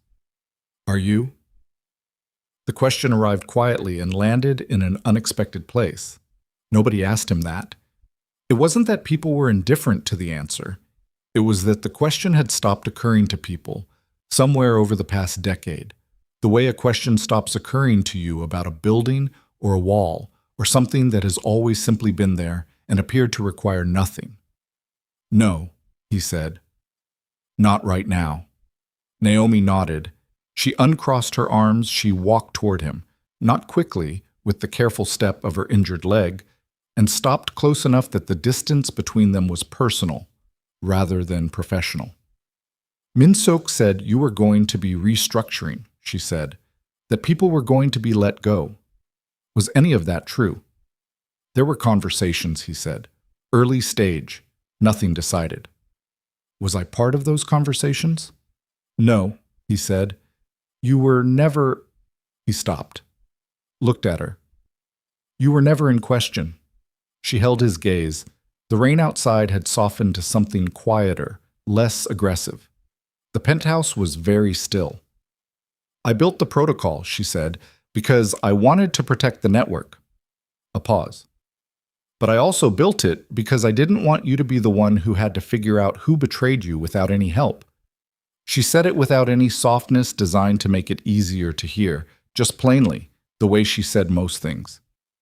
You carry a lot by yourself. You always have. And I know that's how you function, and I'm not asking you to be different. She stopped. I didn't want you to carry this one alone. Taejun looked at her. He thought about the 3 years of Thursday mornings and the coffee she kept to her left, and the way she stopped herself before crossing lines she'd decided weren't hers to cross, and all the accumulated weight of time spent alongside someone whose presence had become, without formal acknowledgement, essential. He thought about the fact that Min-seok had looked at all of that and seen a vulnerability. He thought about how wrong that was. Not morally wrong, though it was that. Strategically, fundamentally, categorically wrong. Because Naomi was not his weakness. She had spent the entire day proving, with her injured leg and her forensic accounting and her protocol and her clear-eyed presence through a confrontation that would have unmade most people, that she was the opposite of a weakness. And he had not told her. I know, he said, that I have not. He stopped, started again. The sentences were harder to assemble than he expected. I am aware that I have not been clear about what you are to me. He held her gaze. Not to the network. To me. Naomi said nothing. She waited. You are not my secretary, he said. You haven't been for a long time. I don't have a better word for what you are, and I have been using the absence of a better word as a reason not to say anything, and tonight, he paused. Tonight that seems like exactly the kind of strategic error I would criticize in someone else. Something moved across Naomi's face. Not surprise. Not the carefully managed neutrality she'd been maintaining all day. Something that had been waiting behind that neutrality for longer than tonight. Taejun, she said. Her voice was very quiet. I know, he said. It's a bad time. It's a terrible time, she agreed. And then, despite everything, the leg, the morning, the 14 hours, the two men now in a Yoido location whose futures were being quietly decided, she smiled. Not the covered, quickly retracted smile from earlier. A real one, full and direct. The smile of a woman who had been waiting for a long time for something to stop being carefully managed and just be true. But before either of them could say anything further, Naomi's phone buzzed on the table behind her. She turned. She picked it up. She read the screen. Her smile disappeared. It's from a number I don't recognize, she said. But the content... She held the phone out to him. Someone else knows. About the protocol. About tonight. He took the phone. Read the message. You found the wrong men. The archive moves at dawn. You have until then to decide what it costs you. Below the text, a photograph. Not of the building, not of the network infrastructure, not of Min Seok or Hwang. A photograph of Naomi's sister. Taken today. Outside the apartment building in Atlanta, Georgia. Time-stamped 4 hours ago. Taejun's hand closed around the phone, and he became very, very still in the way that precedes something that cannot be walked back, and the rain outside fell without stopping. And somewhere in the building below them, in the Yoido location across the city, in Atlanta where a woman was asleep and did not know her photograph had just been sent to Seoul, everything that had felt resolved in the last 10 minutes opened back up into something far worse and far deeper and far more dangerous than a betrayal by two men who could be contained in a room.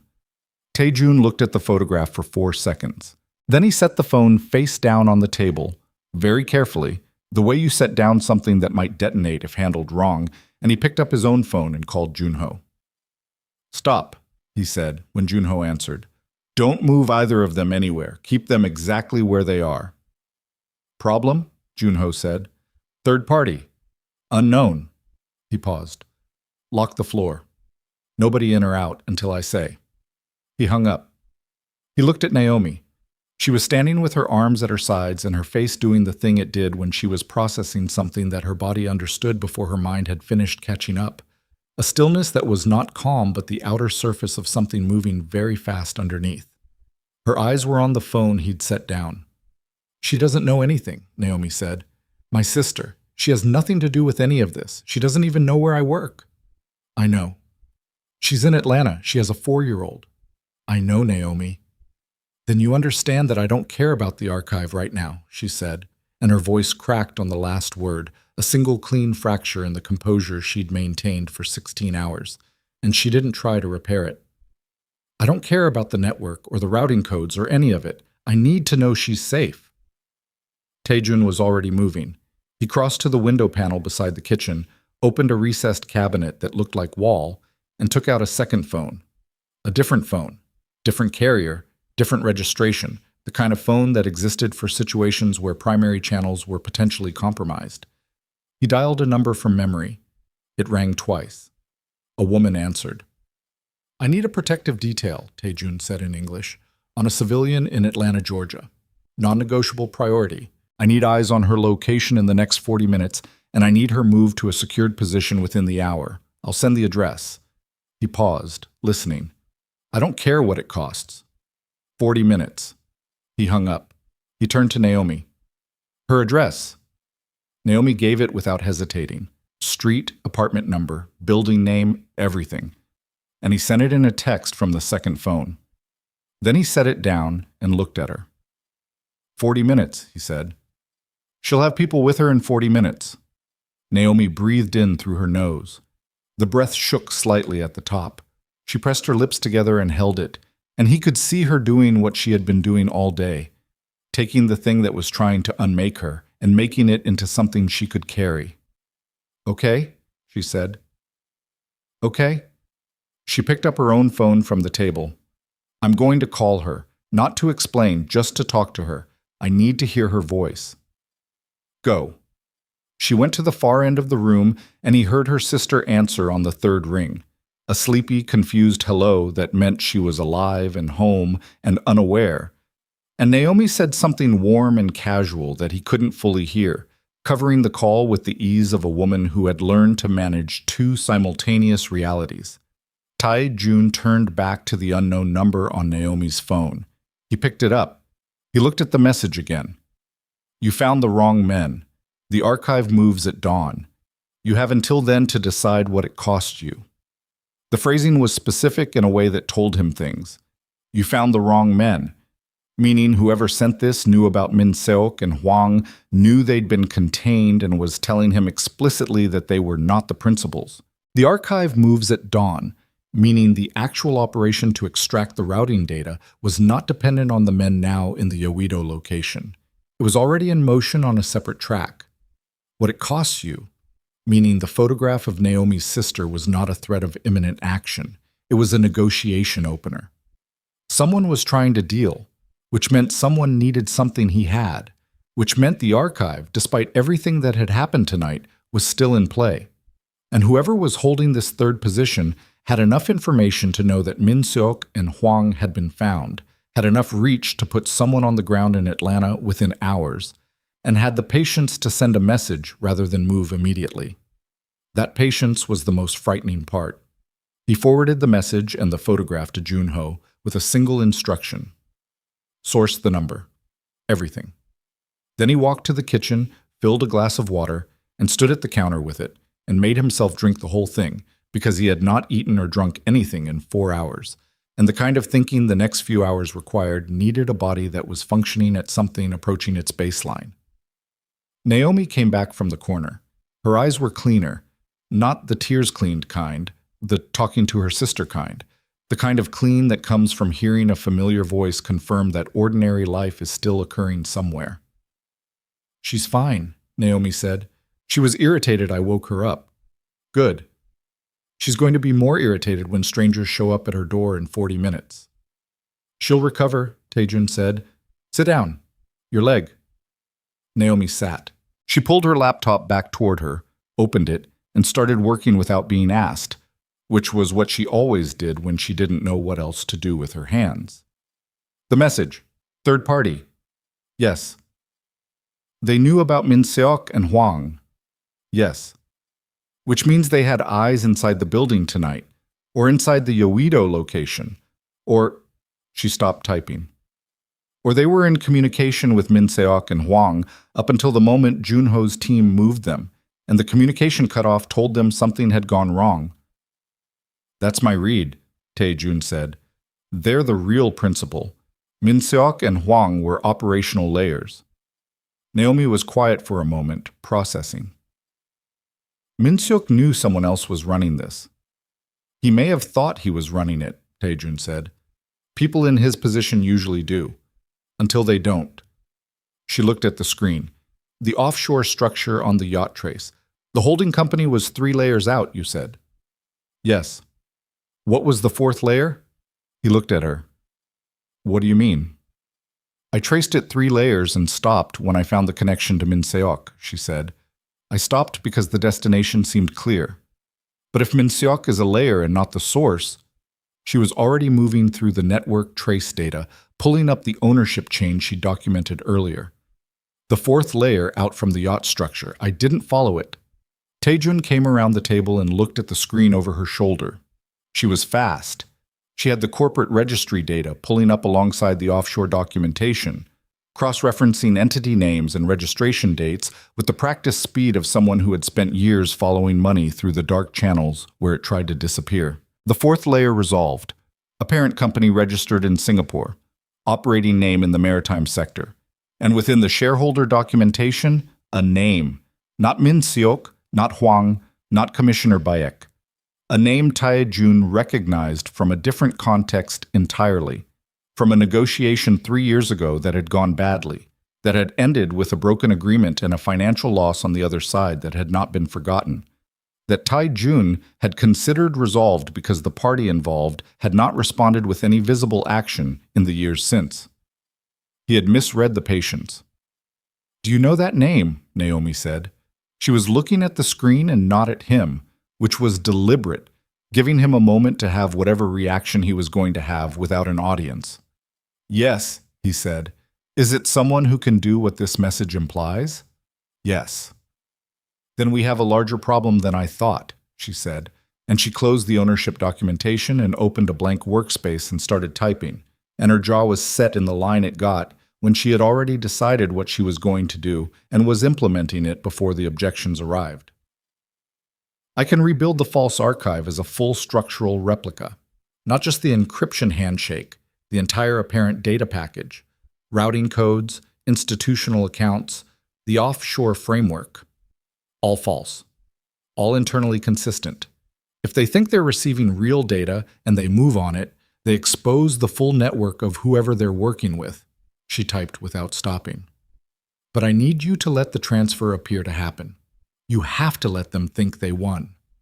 Tae-jun straightened. "If the transfer appears to complete, they stand down the sister," Naomi said. "They get what they came for.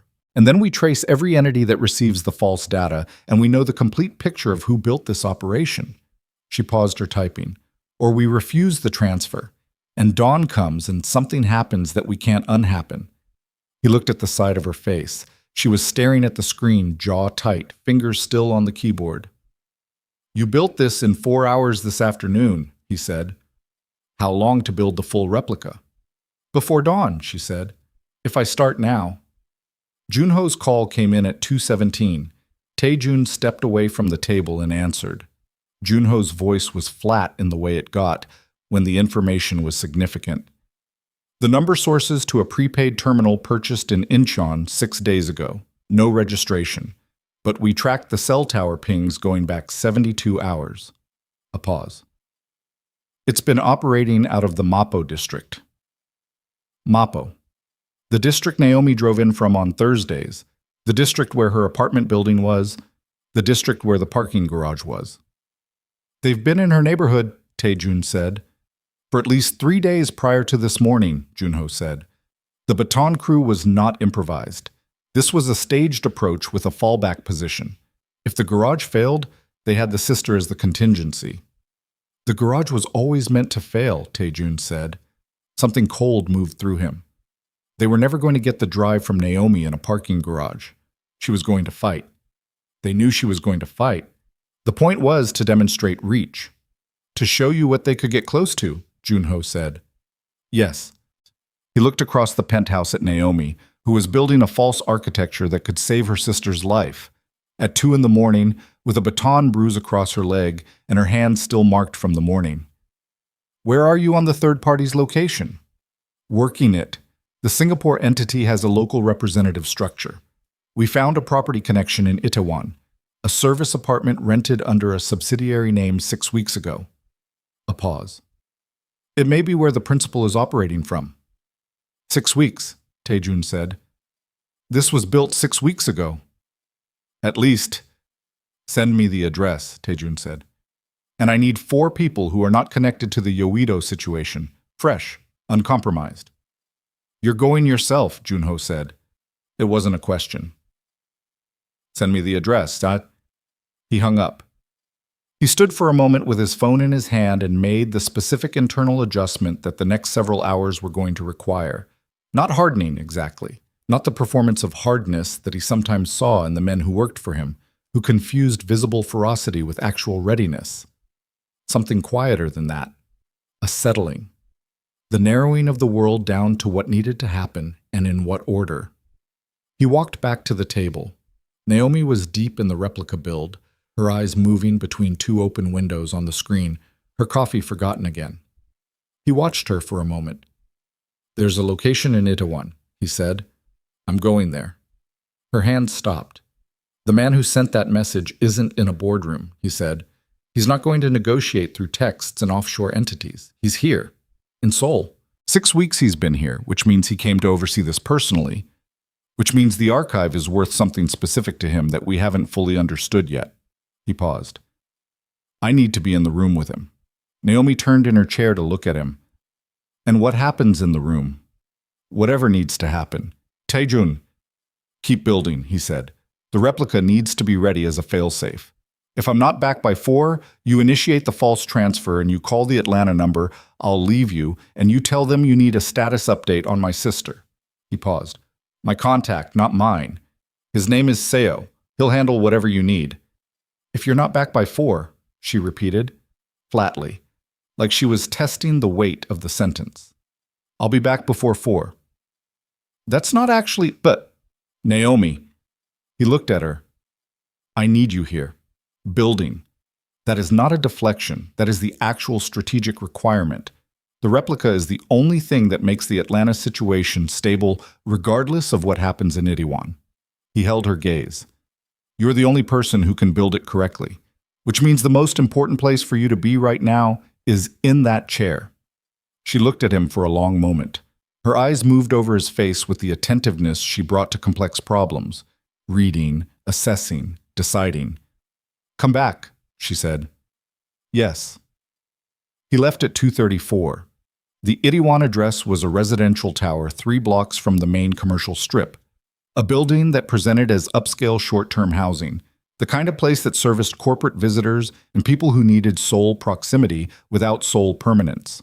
Junho's 4 people were already positioned, 2 at the building's main entrance, 1 at the service exit, 1 in a vehicle on the side street with sightlines to both. Taejun went in through the lobby without disguising anything.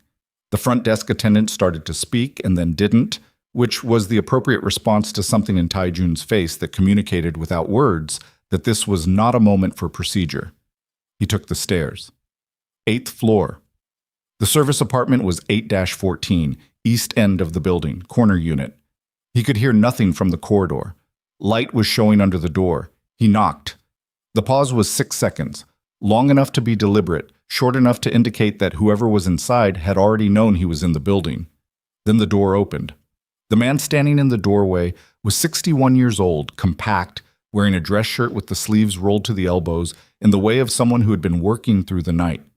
His name was Shin Dae-ho, and he had aged in the 3 years since Taejun had last seen him in a conference room in Singapore, where a partnership negotiation had collapsed over a disagreement about profit routing that had not been fully resolved on either side. He had aged in the way of a man who has been running something stressful for an extended period. "I expected you earlier," Shin said, and stepped back from the door. Taejun walked in. The apartment was operational, not lived in. A workstation assembled on the dining table, multiple screens, physical documents weighted flat. A second person in the room, a younger man, standing to the right of the workstation with his hands at his sides and his eyes tracking Taejun's every movement. "Your man can leave," Taejun said. "He stays," Shin said. "Your man can leave," Taejun said again. "Or my 4 people come up from the lobby, and this conversation happens in a much more crowded room." Shin looked at him. Then he looked at the younger man and tilted his head toward the door. The younger man left, closing it behind him. Taejun and Shin Dae-ho stood in the apartment at 2:51 in the morning and looked at each other across 3 years and a broken agreement, and whatever this was. "The photograph," Taejun said. "Her sister." "Is safe," Shin said. "I want you to understand that immediately. The photograph was communication, not instruction. No one is moving on her. My people are already with her." "Good," Shin said. "Then we can talk without that distraction." Taejun looked at him. He looked at the workstation, at the documents on the table, at the operational structure of a man who had been in this apartment running something for 6 weeks. "You used Min Seok." "Min Seok came to me," Shin said. He said it without defensiveness, a simple correction of the record. 14 months ago. He reached out through a mutual contact, said he believed the network was being mismanaged, and that he was open to a restructuring conversation. He moved toward the workstation table and gestured vaguely at the chairs. Do you want to sit? No. Shin sat anyway, unhurriedly, the move of a man who had decided to be comfortable regardless. He wanted resources, money, infrastructure, alternative routing for when he made his move. In exchange, I wanted the archive, full access to the routing network, the institutional accounts, the offshore framework. Not to destroy it, to absorb it. Absorb it, Taejun said. The Singapore structure has been building toward Korean market integration for 4 years, Shin said. The gap in my network is exactly what your routing framework covers. I don't want to compete with you. I want to acquire. He looked up. Min Suk was going to deliver me the archive and step into the operational role with my backing. You would have been... He paused. Retired. From a position you built with financial arrangements that were genuinely fair, without my knowledge or agreement. You were unlikely to agree, Shin said. So you sent men with a baton into a parking garage. Something moved in Shin's face. That was Min Suk's operational decision. He identified the backup drive held by your secretary as the most accessible point of physical access. I was told the retrieval would be... He paused. He undersold the approach. She has a steel baton bruise across her leg, Taejun said, from her knee to her ankle. Shin looked at the table. Something in his jaw tightened. That was not what I sanctioned. And the sister? Insurance, Shin said, in case the building approach failed and you moved against Min Suk before we could secure the archive. He looked up. Which is exactly what happened. You are telling me, Taejun said, that you have been in Seoul for 6 weeks. You engineered an attack on a civilian employee. You have someone positioned near another civilian in another country, and you want me to understand this as a business proposition. I want you to understand this as something that can still end cleanly, Shin said. Min Seok is contained. Hwang is irrelevant. I have no further use for either of them. The archive is still the objective, but it doesn't have to be taken. It can be licensed, structured, integrated in a way that compensates you appropriately. He spread his hands. Nobody else needs to get hurt, including your secretary. She has a name, Taejun said. Shin paused. Naomi Brooks, he said. Yes, I know her name. Then use it. A beat. Nobody else needs to get hurt, including Naomi Brooks. He held Taejun's gaze. You've built something real. 15 years of operational infrastructure, financial network, institutional relationships. I'm not here to destroy it. I'm here to make you an offer you didn't know was coming. That's not ideal. I understand that, but it's still an offer. Taejun stood in the apartment and looked at the man across the table and felt the texture of the situation very precisely. Shin Dae-ho was not bluffing. He didn't have the specific energy of a bluff, the slight overextension of a man asserting more than he had. He had resources. He had structure. He had been running this operation for 6 weeks with enough discipline that Taejun hadn't known it existed until tonight. He was a real player making a real move. He was also the man who had sent 2 people to hurt Naomi. Regardless of Min Seok's specific instructions, regardless of Shin's claimed limits on what he'd sanctioned, he had built the operation that made the parking garage possible. He had provided the infrastructure and the backing that turned Min Seok's ambition into a functional attack. He had put Naomi in the position of standing in a parking garage at 7 in the morning with her hands up and a steel baton coming at her leg. And he was sitting here at 3 in the morning asking Taejun to consider it a business proposition. I need to make a call, Taejun said. Shin nodded. Of course. Taejun stepped toward the apartment's window. The city below still wet, still lit, Seoul going about its night shift business without any knowledge of what was happening in this room, and dialed Naomi's number. She answered on the first ring. Are you all right? Yes, status on the replica. 70%, another 40 minutes. Keep going. He paused. The third party is a man named Shin Dae-ho, Singapore-based, maritime and financial sector. I need everything you can pull on his corporate structure in the next 30 minutes. He could hear her already moving, already typing.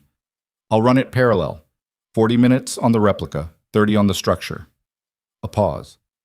Taejun. I'm fine, he said. I'll call you in 30. He hung up. He stood at the window for a moment. Then he turned back to the room. Shin was watching him with the patient attention of a man who understood that the conversation he wanted to have had not started yet. "Here is what I know," Taejun said. He walked back toward the table but didn't sit. "I know you've been here 6 weeks. I know your local infrastructure is this apartment and the personnel who just left the room. I know Min-sok and Hwang are contained and you are operating without your Seoul-side assets. I know your Singapore structure has 12 active subsidiaries and at least 3 of them will be identifiable by morning." He paused. "I know you sent a photograph of a civilian's family member to demonstrate reach you may not actually have, because if you had the resources to act on that reach, you would have acted instead of texted." Shin's expression didn't change, but he was very still in the way of someone who has just heard something true. "And I know," Taejun said, "that you have been running this operation for 6 weeks from a serviced apartment in Itae, Awan, which means you came to Seoul personally, which means this deal matters to you more than it matters to me, which changes what you think the negotiating position is." He looked at Shin across the table. "So let's talk about what you actually have. Not what Min-seok promised you, not what you planned 6 weeks ago before I knew your name. What you actually have right now at 3 in the morning. Shin looked at him. The patience in his face had shifted to something that acknowledged, without conceding anything, that the conversation had reorganized itself. "You're not walking out of here with the archive," Taejun said. "That's not a negotiating position. That's a fixed point. But I'm still in this room, which means I'm willing to hear what you have that makes this conversation worth having." He waited. "So, what do you have?" Shin reached into the folder on the table. He withdrew a single sheet, a financial document dense with figures, and slid it across the table toward Taejun. "I have a customs commissioner," Shin said, "who is not Commissioner Baek. I have a different commissioner, one you don't know about, one who has been managing a parallel routing audit of your network for the past 18 months, feeding information to 3 government entities." He tapped the document. "And I have everything he's compiled." Taejun did not touch the document. He looked at it. Then he looked at Shin. "If that audit completes," Shin said, "it doesn't matter who has the archive. The network collapses from the government side. Not Min-seok's ambition. Not my acquisition. A prosecution. Criminal exposure for you personally and for every institutional partner in the framework." He leaned back. "I have the audit documentation, 18 months of it, and I have the commissioner." A pause. "That is what I actually have." The rain outside had stopped at some point while they were talking. Taejun hadn't noticed until now. The city outside the window was very quiet. He looked at the document. He looked at Shin Dae-ho. He thought about Naomi in the penthouse building a replica and pulling corporate structure simultaneously, and about her sister in Atlanta being escorted somewhere safer by people who didn't know her name, and about Min Seok in the Yoido location, who had built a platform for this man to stand on and then been discarded as an operational layer. And Taejun understood with the specific clarity of a man who had just watched the floor of his world drop 6 inches lower than he thought it was, that tonight was not the crisis. Tonight was the announcement that the real crisis had already been running for 18 months. He reached out and picked up the document. Taejun read the document twice. Not because he needed to read it twice to understand it. He understood it completely on the first pass. The figures, the routing identifiers, the institutional account cross-references, the 18 months of compiled audit data that someone had been building quietly underneath everything he thought he controlled. He read it twice because he needed those extra seconds to let the full architecture of what he was looking at settle into him without showing on his face what it was doing to him. The document was real. He knew it was real the way you know certain things in your body before your mind finishes the argument. The specific account numbers that appeared in it were not publicly available. The routing identifiers matched internal nomenclature that no external party should have had access to. And the pattern of the audit's progression showed the methodical, patient work of someone who understood exactly how the network operated and had been mapping it from the inside. 18 months. While Taejun had been running the empire, expanding the Tokyo contracts, managing the Busan office dispute, sitting in Thursday morning briefings with Naomi's quarterly reports organized precisely to his left, someone had been feeding a parallel audit. 18 months of exposure, building towards something that made Min Seok's ambition look like a minor weather event. He set the document on the table. He did not push it back toward Shin. "Who is the commissioner?" he said. "That's not information I release before we have an agreement," Shin said. "You're asking me to negotiate blind." "I'm asking you to negotiate with the document as proof of concept," Shin said. "The commissioner's identity is the concluding deliverable. You get it when you give me what I came for." "You came for the archive." "I came for stability," Shin said. He said it with the particular flatness of a man stating something he'd thought through many times. "The archive is a mechanism. What I actually want is a functioning network that doesn't collapse under government scrutiny in the next 6 months. Your routing framework is the most efficient structure I've encountered in this market. I don't want to dismantle it. I want to operate inside it." He looked at Taejun. "The acquisition offer stands. Structured transition. Fair valuation. You step back. I absorb the operational infrastructure. The commissioner's audit gets buried." He paused. "Or you walk out of here without the commissioner's name, and in approximately 4 months the audit completes, and then none of this is negotiable because it becomes criminal." The city outside was very quiet. 4 in the morning approaching. Taejun stood with his hand flat on the document and looked at Shin Dae-ho. At the rolled sleeves, the 6 weeks of operational fatigue in his face, the patience of a man who had planned this carefully enough to believe he had the superior position, and made a decision that was not actually a decision because it had been the only available move from the moment he read the document and understood what it was. He picked up his phone. He called Naomi. She answered immediately. "I have the structure. 12 subsidiaries, 3 active in Korea under service company registrations. The deepest one—" "Stop," he said. "What's the status on the replica?" "Done," she said. "Complete. It's ready to transmit on your instruction." "And the corporate structure? Did you find a government connection? Any registered liaison with a Korean regulatory body?" A pause. 3 seconds of typing. "Yes. One subsidiary has a consulting contract with the Financial Services Commission, filed 14 months ago." Another pause. "The contact name on the contract is—" She stopped. He heard her breath change. "Oh." "Say the name," he said. She said it. "Deputy Commissioner Lim Jae-won, not the primary commissioner of the FSC, a deputy. A man whose name appeared in regulatory documents with the practiced invisibility of someone who understood that visible power was a liability, and who had spent 18 months compiling an audit through channels that traced back through 3 corporate layers to a Singapore entity that was Shin Dae-ho's actual operating structure. The commissioner wasn't someone Shin had found and turned. The commissioner was Shin's man, had been Shin's man before the audit started. The audit was not an external threat that Shin was offering to neutralize. It was a weapon Shin had built, from the beginning, to use as leverage. There was no separate threat. There was only Shin. "I have him," Taejun said into the phone. "Send the replica transmission in 7 minutes. Use the standard handshake protocol." He paused. "And call Seo. Tell him I need the FSC liaison structure. Everything on Deputy Commissioner Lim Jae-won. Sent to my secured mail in the next 20 minutes. He hung up. He looked at Shin Dae-ho. Something had changed in Shin's expression. A micro-adjustment, a tightening around the eyes that was not quite alarm but was the precursor to alarm. The expression of a man who has just heard a name spoken in a context where it should not yet be speakable. "Lim Jae-won," Taejun said, "your FSC contact. Registered consultant under your Jeju subsidiary 14 months ago, 2 months before the audit started." He set his phone on the table. "The audit is yours. You built it as leverage.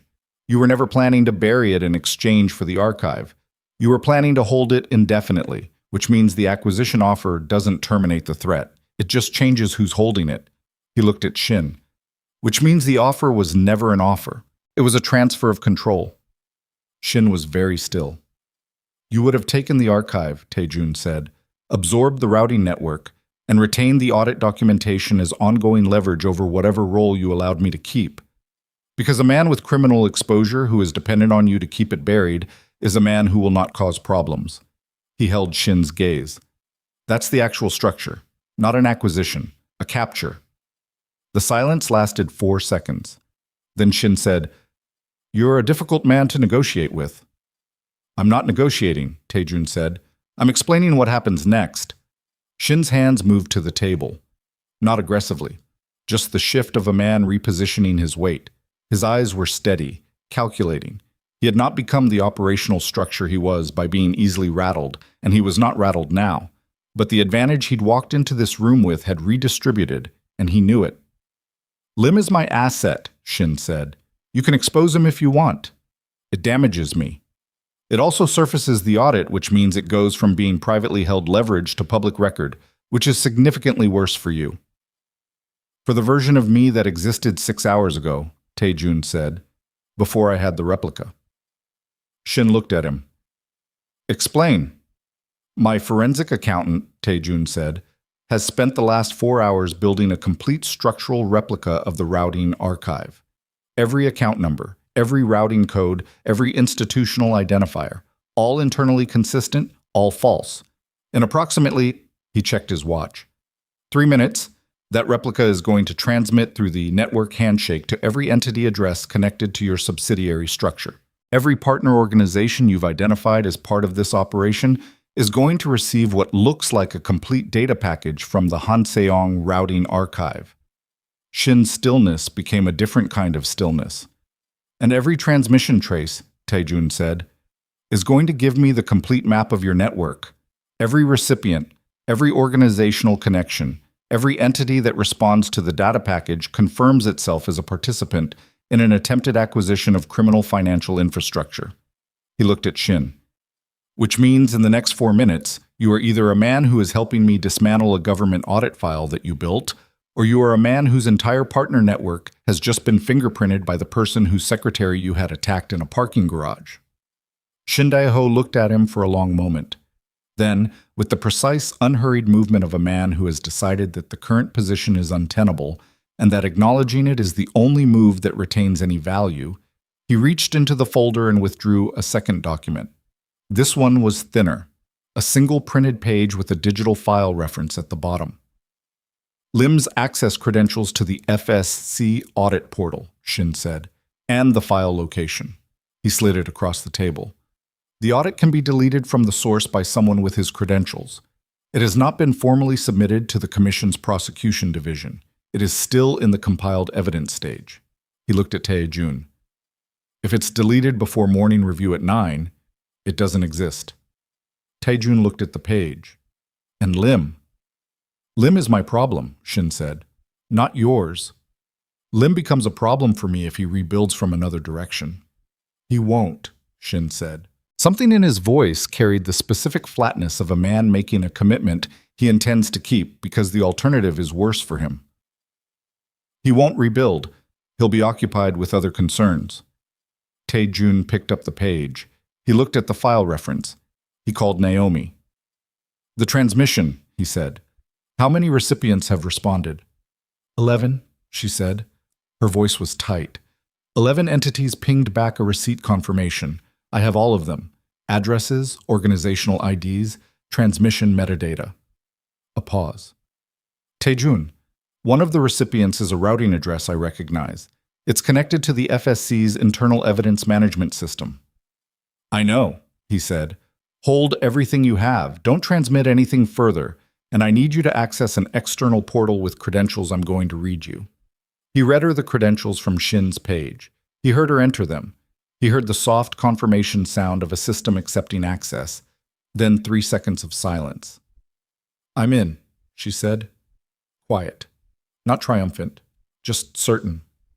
"I can see the audit file. 18 months. It's..." A pause. "It's comprehensive, Taejun.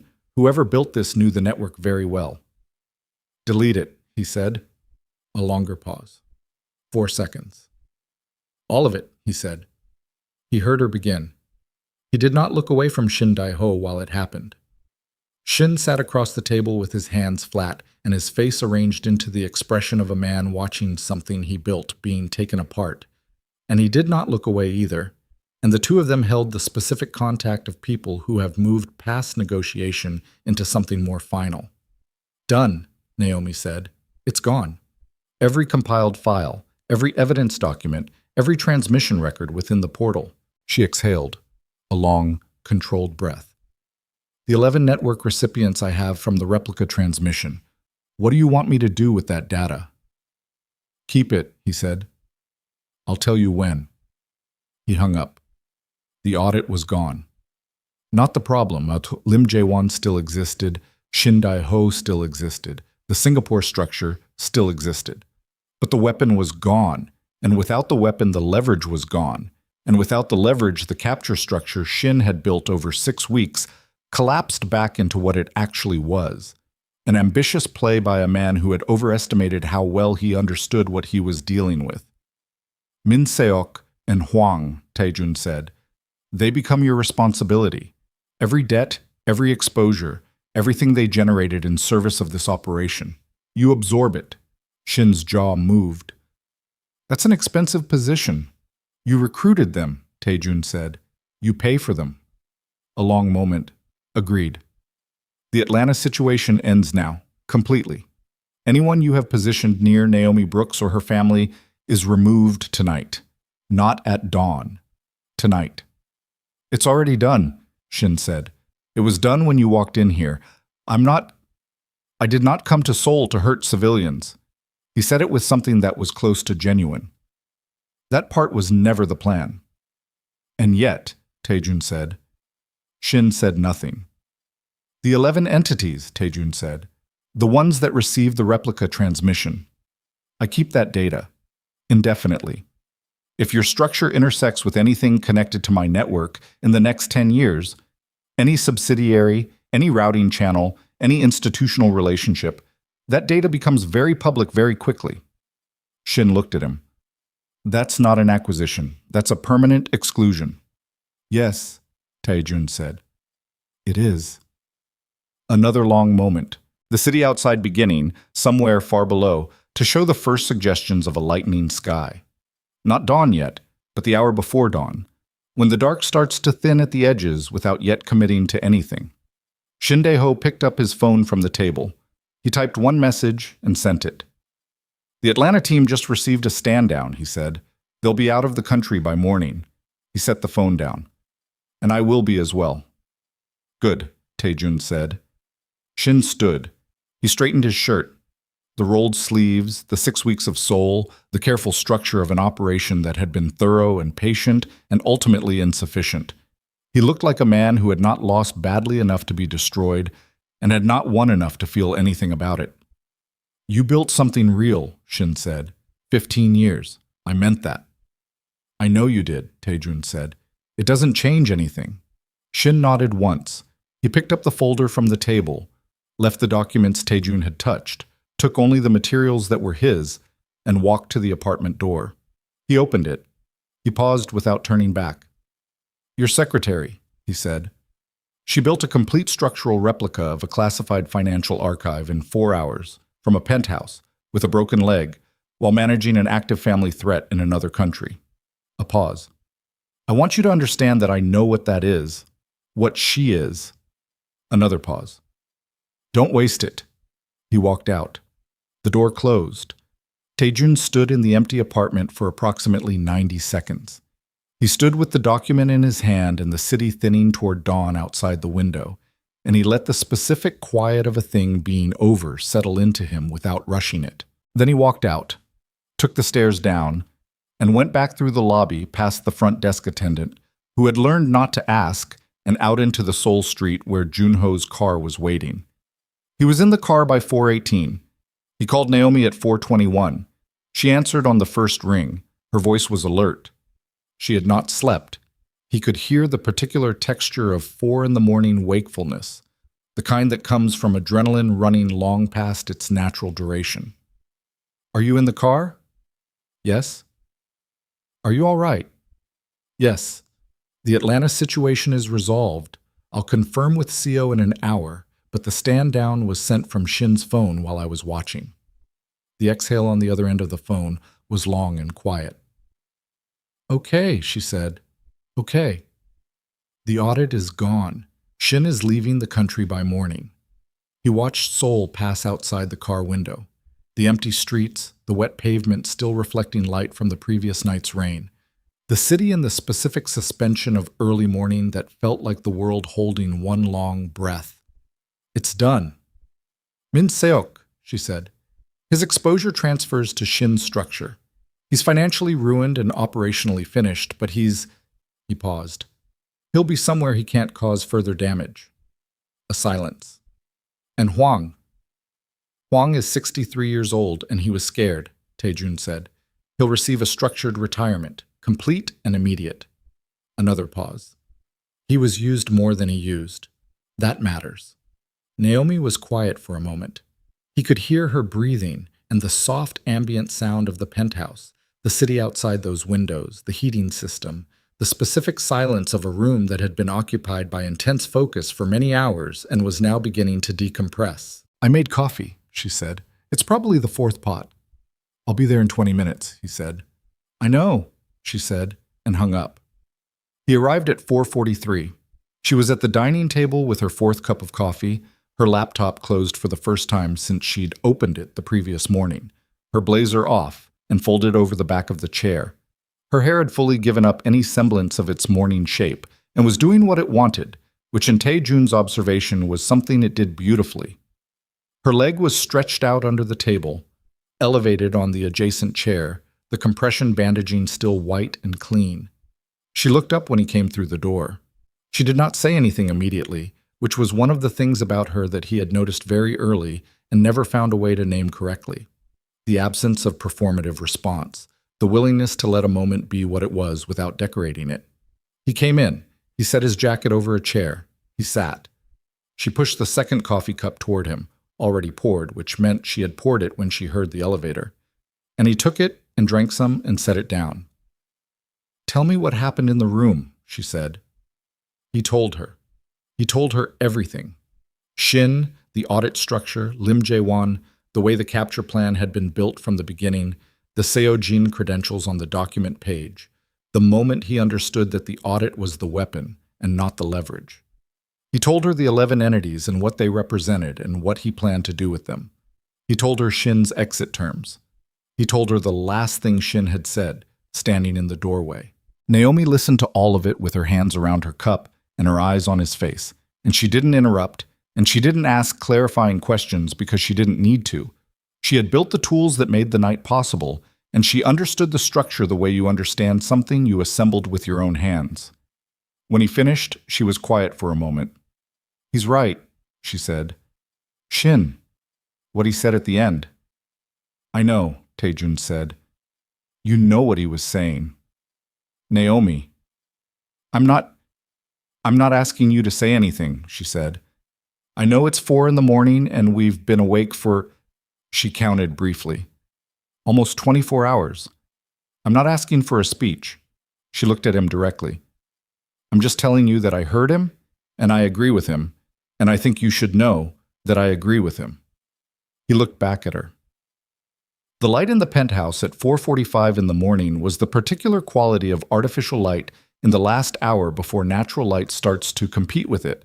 Yellowish, intimate, the kind of light that makes rooms feel smaller and more honest than they are in daytime. I told you last night, he said, that you haven't been my secretary for a long time. You did say that. I didn't finish saying what I meant. She waited. I meant that the category stopped being accurate before I was willing to acknowledge it, he said. He was looking at her and choosing words with the care of someone for whom this kind of speech was genuinely unfamiliar territory. Not because he lacked the capacity for it, but because he had spent 15 years in a world where certain kinds of vulnerability were operational hazards and the habit of containment had become the default for everything. You have been essential to me, for longer than I said last night, not to the network. To me. The distinction matters, and I have not made it clearly. Naomi set down her coffee cup. I noticed, she said, a long time ago, that you kept the meetings longer than the agenda required. She held his gaze. I noticed the elevator card. I noticed that you know my coffee goes on the left. I noticed all of it, and I made a decision to do my job and not make it into something that complicated things, because you were my employer and I was your employee, and that line is a real line. It is a real line, he agreed. But we have been on the other side of it for a while, she said. Both of us. And neither of us has said so. A pause. Which tonight made abundantly clear is a choice we were both making and not a state of affairs that was simply happening to us. He reached across the table and picked up her hand, the one with the bruised knuckles, the marks from the parking garage still visible, the specific evidence of what she had been through in the preceding 24 hours. And he held it with both of his in the careful, deliberate way of someone who understands that the thing he's holding has already been through enough. She looked at their hands. She didn't pull back. You need to sleep, he said. I know. Your leg needs to be properly looked at in the morning. The building doctor was a field assessment. I know. And your sister needs to hear from you when the Atlanta team confirms full clearance, which I want from CO before 7. I know, she said a third time, and now there was something in her voice that was almost a laugh. Tae-jun, I know all of that. I'm not going anywhere. He looked at her. I'm aware you're not. Huh? Then stop itemizing the logistics and just... She stopped. She looked at their hands. Just sit here for a minute. So he did. They sat in the penthouse at 4:51 in the morning, with the city below them beginning to lighten at the edges and the coffee going cold between them, and he held her bruised hand and she let him, and the specific quality of that silence was unlike any silence he had occupied in recent memory. Not the silence of a held room, not the silence of a held breath, but the silence of something that had been running at full capacity for a very long time, finally being allowed to stop. At some point, she leaned back in her chair and closed her eyes, not fully asleep but tipping toward it, and he did not move or speak, and he did not look away from her. Seo confirmed the Atlanta clearance at 6:47. Tae-jun called Naomi's phone, which was on the table, and woke her gently. She was fully alert within 5 seconds, the talent of someone who had trained herself to be over years of early mornings and unpredictable schedules, and she read the confirmation text and then dialed her sister immediately. He moved to the kitchen while she talked. He heard her sister's voice on the other end, louder now, more animated, fully awake, and apparently asking multiple questions about the people who had shown up at her apartment at 4 in the morning, and Naomi navigating the conversation with the easy, warm deflection of a woman who had been protecting people she loved from information that would only frighten them for a long time. It's a security thing for work, Naomi said. I know it was terrifying. I know Marcus was upset. A pause. Tell Marcus they had badges, real ones. Another pause, and then a real laugh, unguarded, a sound that moved through the penthouse and made something ease in Tae-jun's chest. I'm fine. I promise. I'll call you tonight. Go make Marcus some breakfast. A pause. I love you too. She hung up. She came to stand in the kitchen doorway, her weight resting on her uninjured leg, and looked at him. She's okay, Naomi said. Yes. She wants to know if my job always involves strangers arriving at 4 a.m. What did you tell her? I told her it was a one-time thing. A pause. I may have been optimistic. He was making coffee, a fresh pot, the first thing he'd actually done with his hands in the kitchen in days that wasn't for some operational purpose. And he didn't smile, but something in his face shifted in the direction of it, which Naomi had learned to read as equivalent. She came fully into the kitchen and sat on the counter, which was something she had never done before, and held out her cup to be refilled, which he did, and they stood in the kitchen at 6:51 in the morning with the daylight now coming through the windows properly and the city fully committed to its daytime voice. Min-suk is going to be told this morning, Tae-jun said, what the terms are, what's left and what isn't. I'll do it before 8. Do you want me there? He considered. No, that one I do alone. She nodded. Hwang? Director Yu will handle the retirement documentation today. Hwang won't be in the building again. He looked at his coffee. I'll see him once more. Privately. Not to say anything in particular, just to see him. Naomi looked at him. That's generous. It's complicated, he said. I'm not sure it's generous. You could be less complicated about it, she said. Most people in your position would be. Most people in my position, he said, Have not watched a 63-year-old man cry over his own hands because he was frightened and someone used that fear against him. He paused. It doesn't forgive anything, but it changes what the appropriate response is. She was quiet for a moment. Then, what about the 11 entities from the replica transmission? I'm going to use that data very carefully, he said. Some of those organizations are peripheral. They received the transmission because they're in the network's outer layer, and the transmission was designed to reach everything. The ones with active roles in Shin's operation are a smaller group. Those I'll handle over the next few weeks. A pause. Slowly, without announcements. And the routing archive itself, the real one. The encryption architecture needs to be rebuilt from scratch, he said. New protocols, new container format. Everything Huang gave Shin access to documented and then replaced. He looked at her.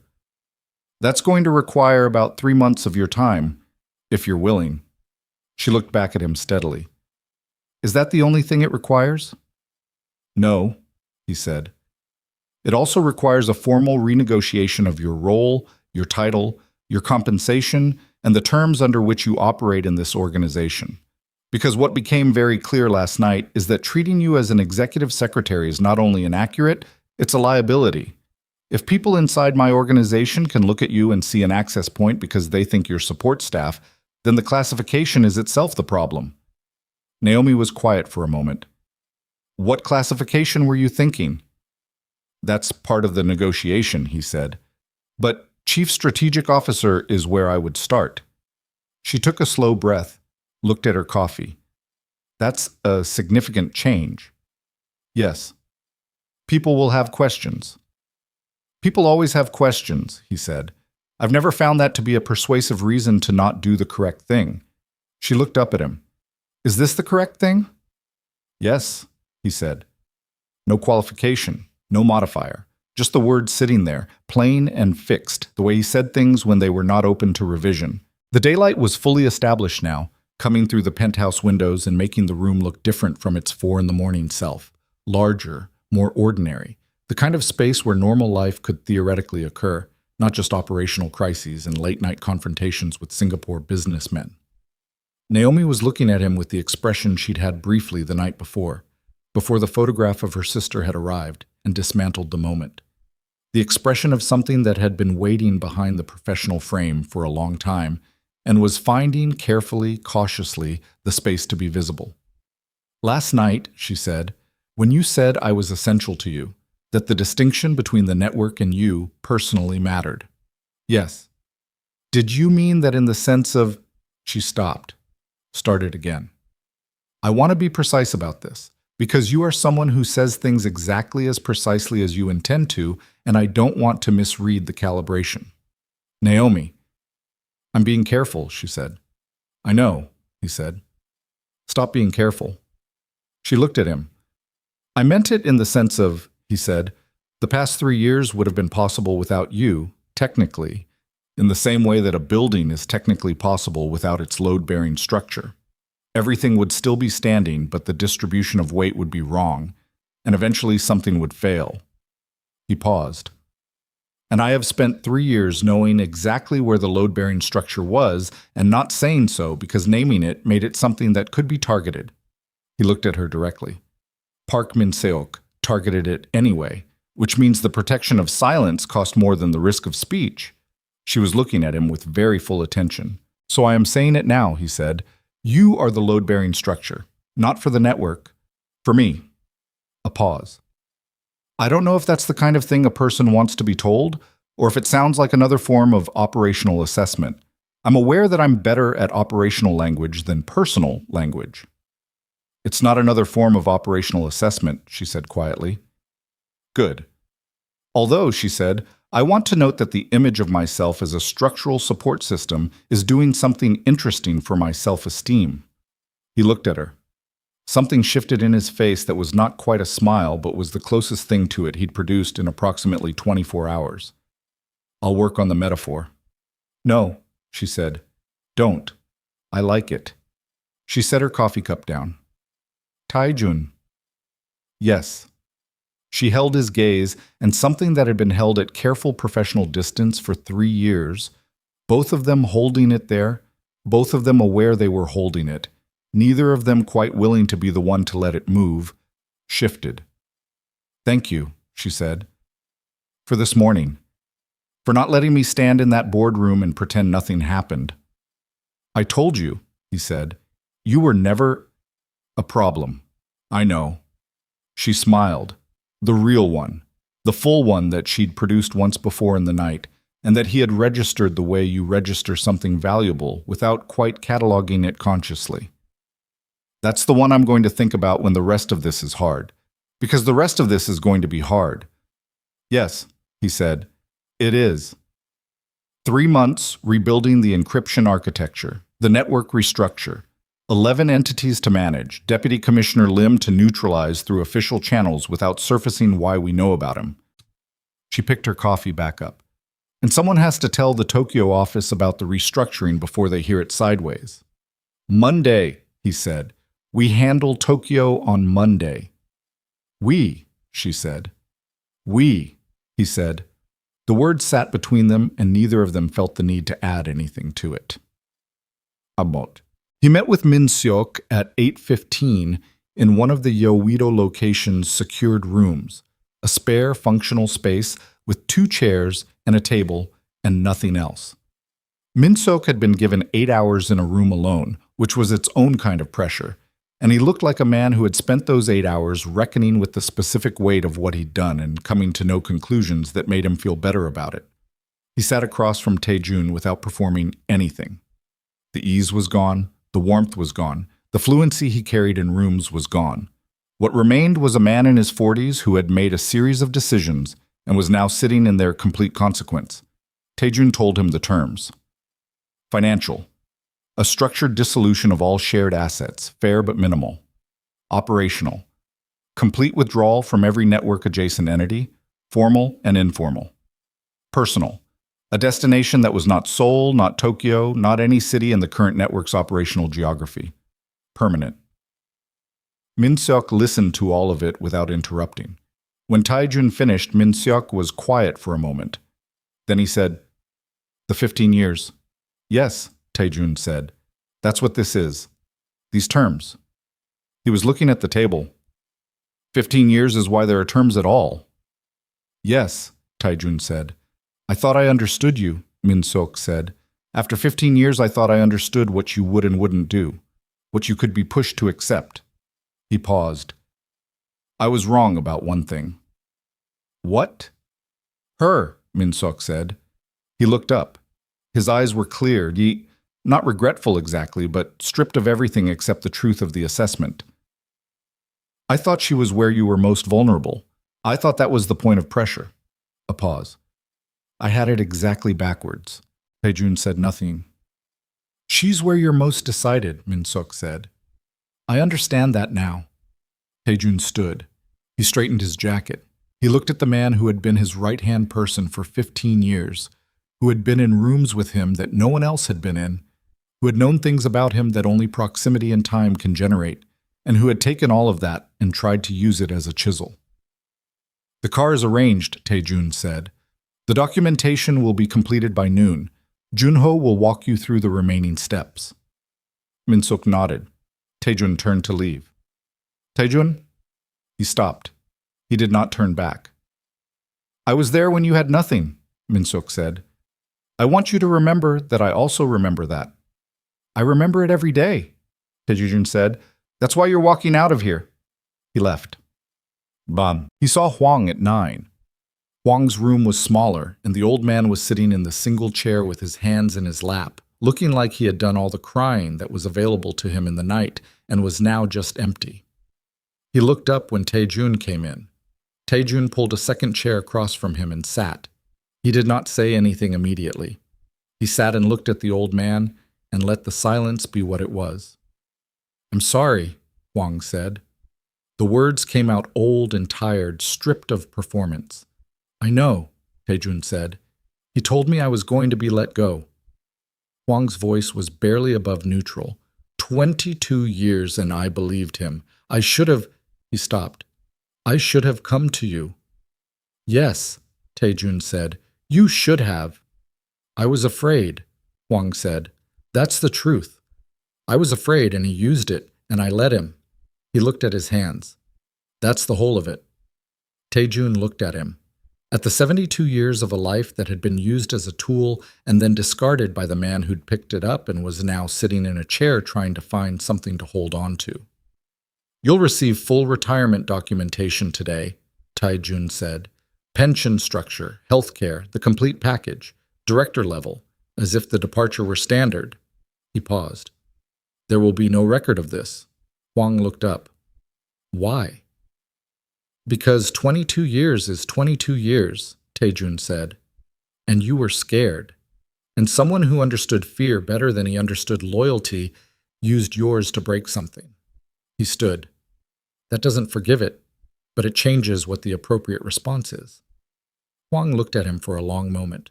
His eyes were wet again, but quietly. Not the breaking kind of wet, the kind that comes from being seen accurately in a moment where you expected not to be. She's something, Huang said. Your secretary.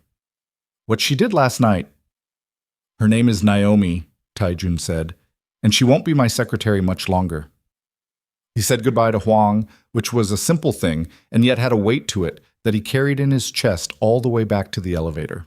So, the building physician came to the penthouse at 10 and examined Naomi's leg properly, confirmed no fracture, deep soft tissue damage, strict elevation for 48 hours, physiotherapy starting next week. He rewrapped the calf, said she should not be walking on it unnecessarily, and she thanked him and then immediately stood up to walk him to the door, which he noted, and she ignored. When the physician had gone, Taejun looked at her. 48 hours elevation, he said. I heard him. You're going to sit with your leg elevated, and you are going to let other people do the parts of the next 48 hours that involve standing up. I have 12 restructuring documents to... Naomi. She stopped. 48 hours, he said. The documents will exist in 48 hours. The network is not going to destabilize in 48 hours. He held her gaze. You have been upright on an injured leg for 30 hours. Sit. She sat. Not reluctantly. She sat with the particular quality of someone who has finally given themselves permission to be exhausted and is discovering that the exhaustion has been waiting patiently behind the urgency for quite some time. He brought her the pillow from the adjacent chair and positioned it under her elevated leg without asking, and she did not comment on the gesture, and that too was something. The small, accumulated vocabulary of people who have moved past the point where every gesture requires acknowledgement to simply be what it is. The encryption rebuild, she said. I want to start fresh. New architecture, new seed structure, nothing that can be traced back to February's protocols. And I want to build in a detection layer. Write it down, he said. All of it. You can have your laptop. But you're not implementing anything today. She looked at him. Today you rest, he said. Tomorrow we start. She held his gaze for a moment. Then she picked up her laptop and opened it, and he sat across from her with his own phone and the morning's operational messages that had accumulated, and they worked in the specific, comfortable silence of people who have been through something real together and have come out the other side and are still in the same room by choice.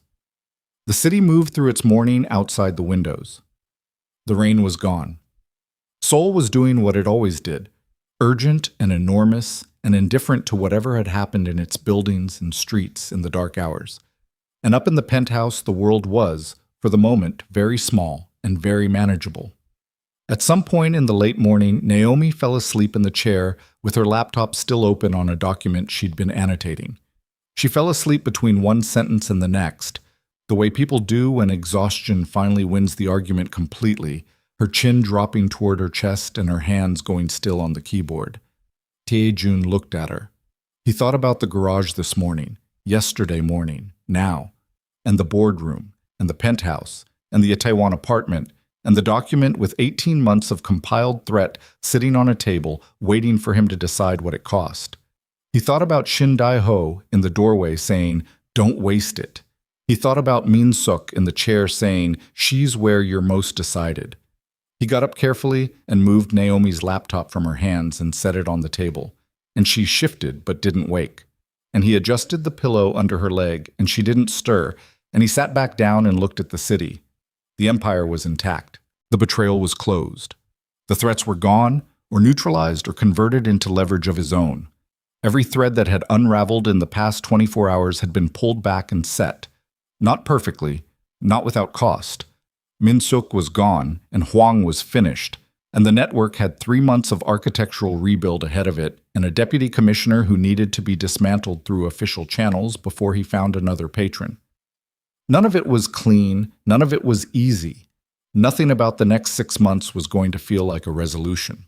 But Naomi was asleep in the chair across from him with her leg elevated and her hand still, and her face doing the specific thing it did when she was fully resting. The quiet version, the one without any management or performance or careful calibration. And the daylight was coming through the Han River windows, and the Empire was intact, and the most important thing in the room was not the Empire. He had known that for a long time. He was done pretending otherwise. He picked up his phone and started on the morning's first operational message, and the city moved below them, and Naomi slept, and Seoul went on being Seoul, indifferent, enormous, and entirely unaware that sometime in the dark hours between one day and the next, something in the man who helped run it from the 54th floor had shifted permanently into something quieter, something with better foundations, something that was going to hold.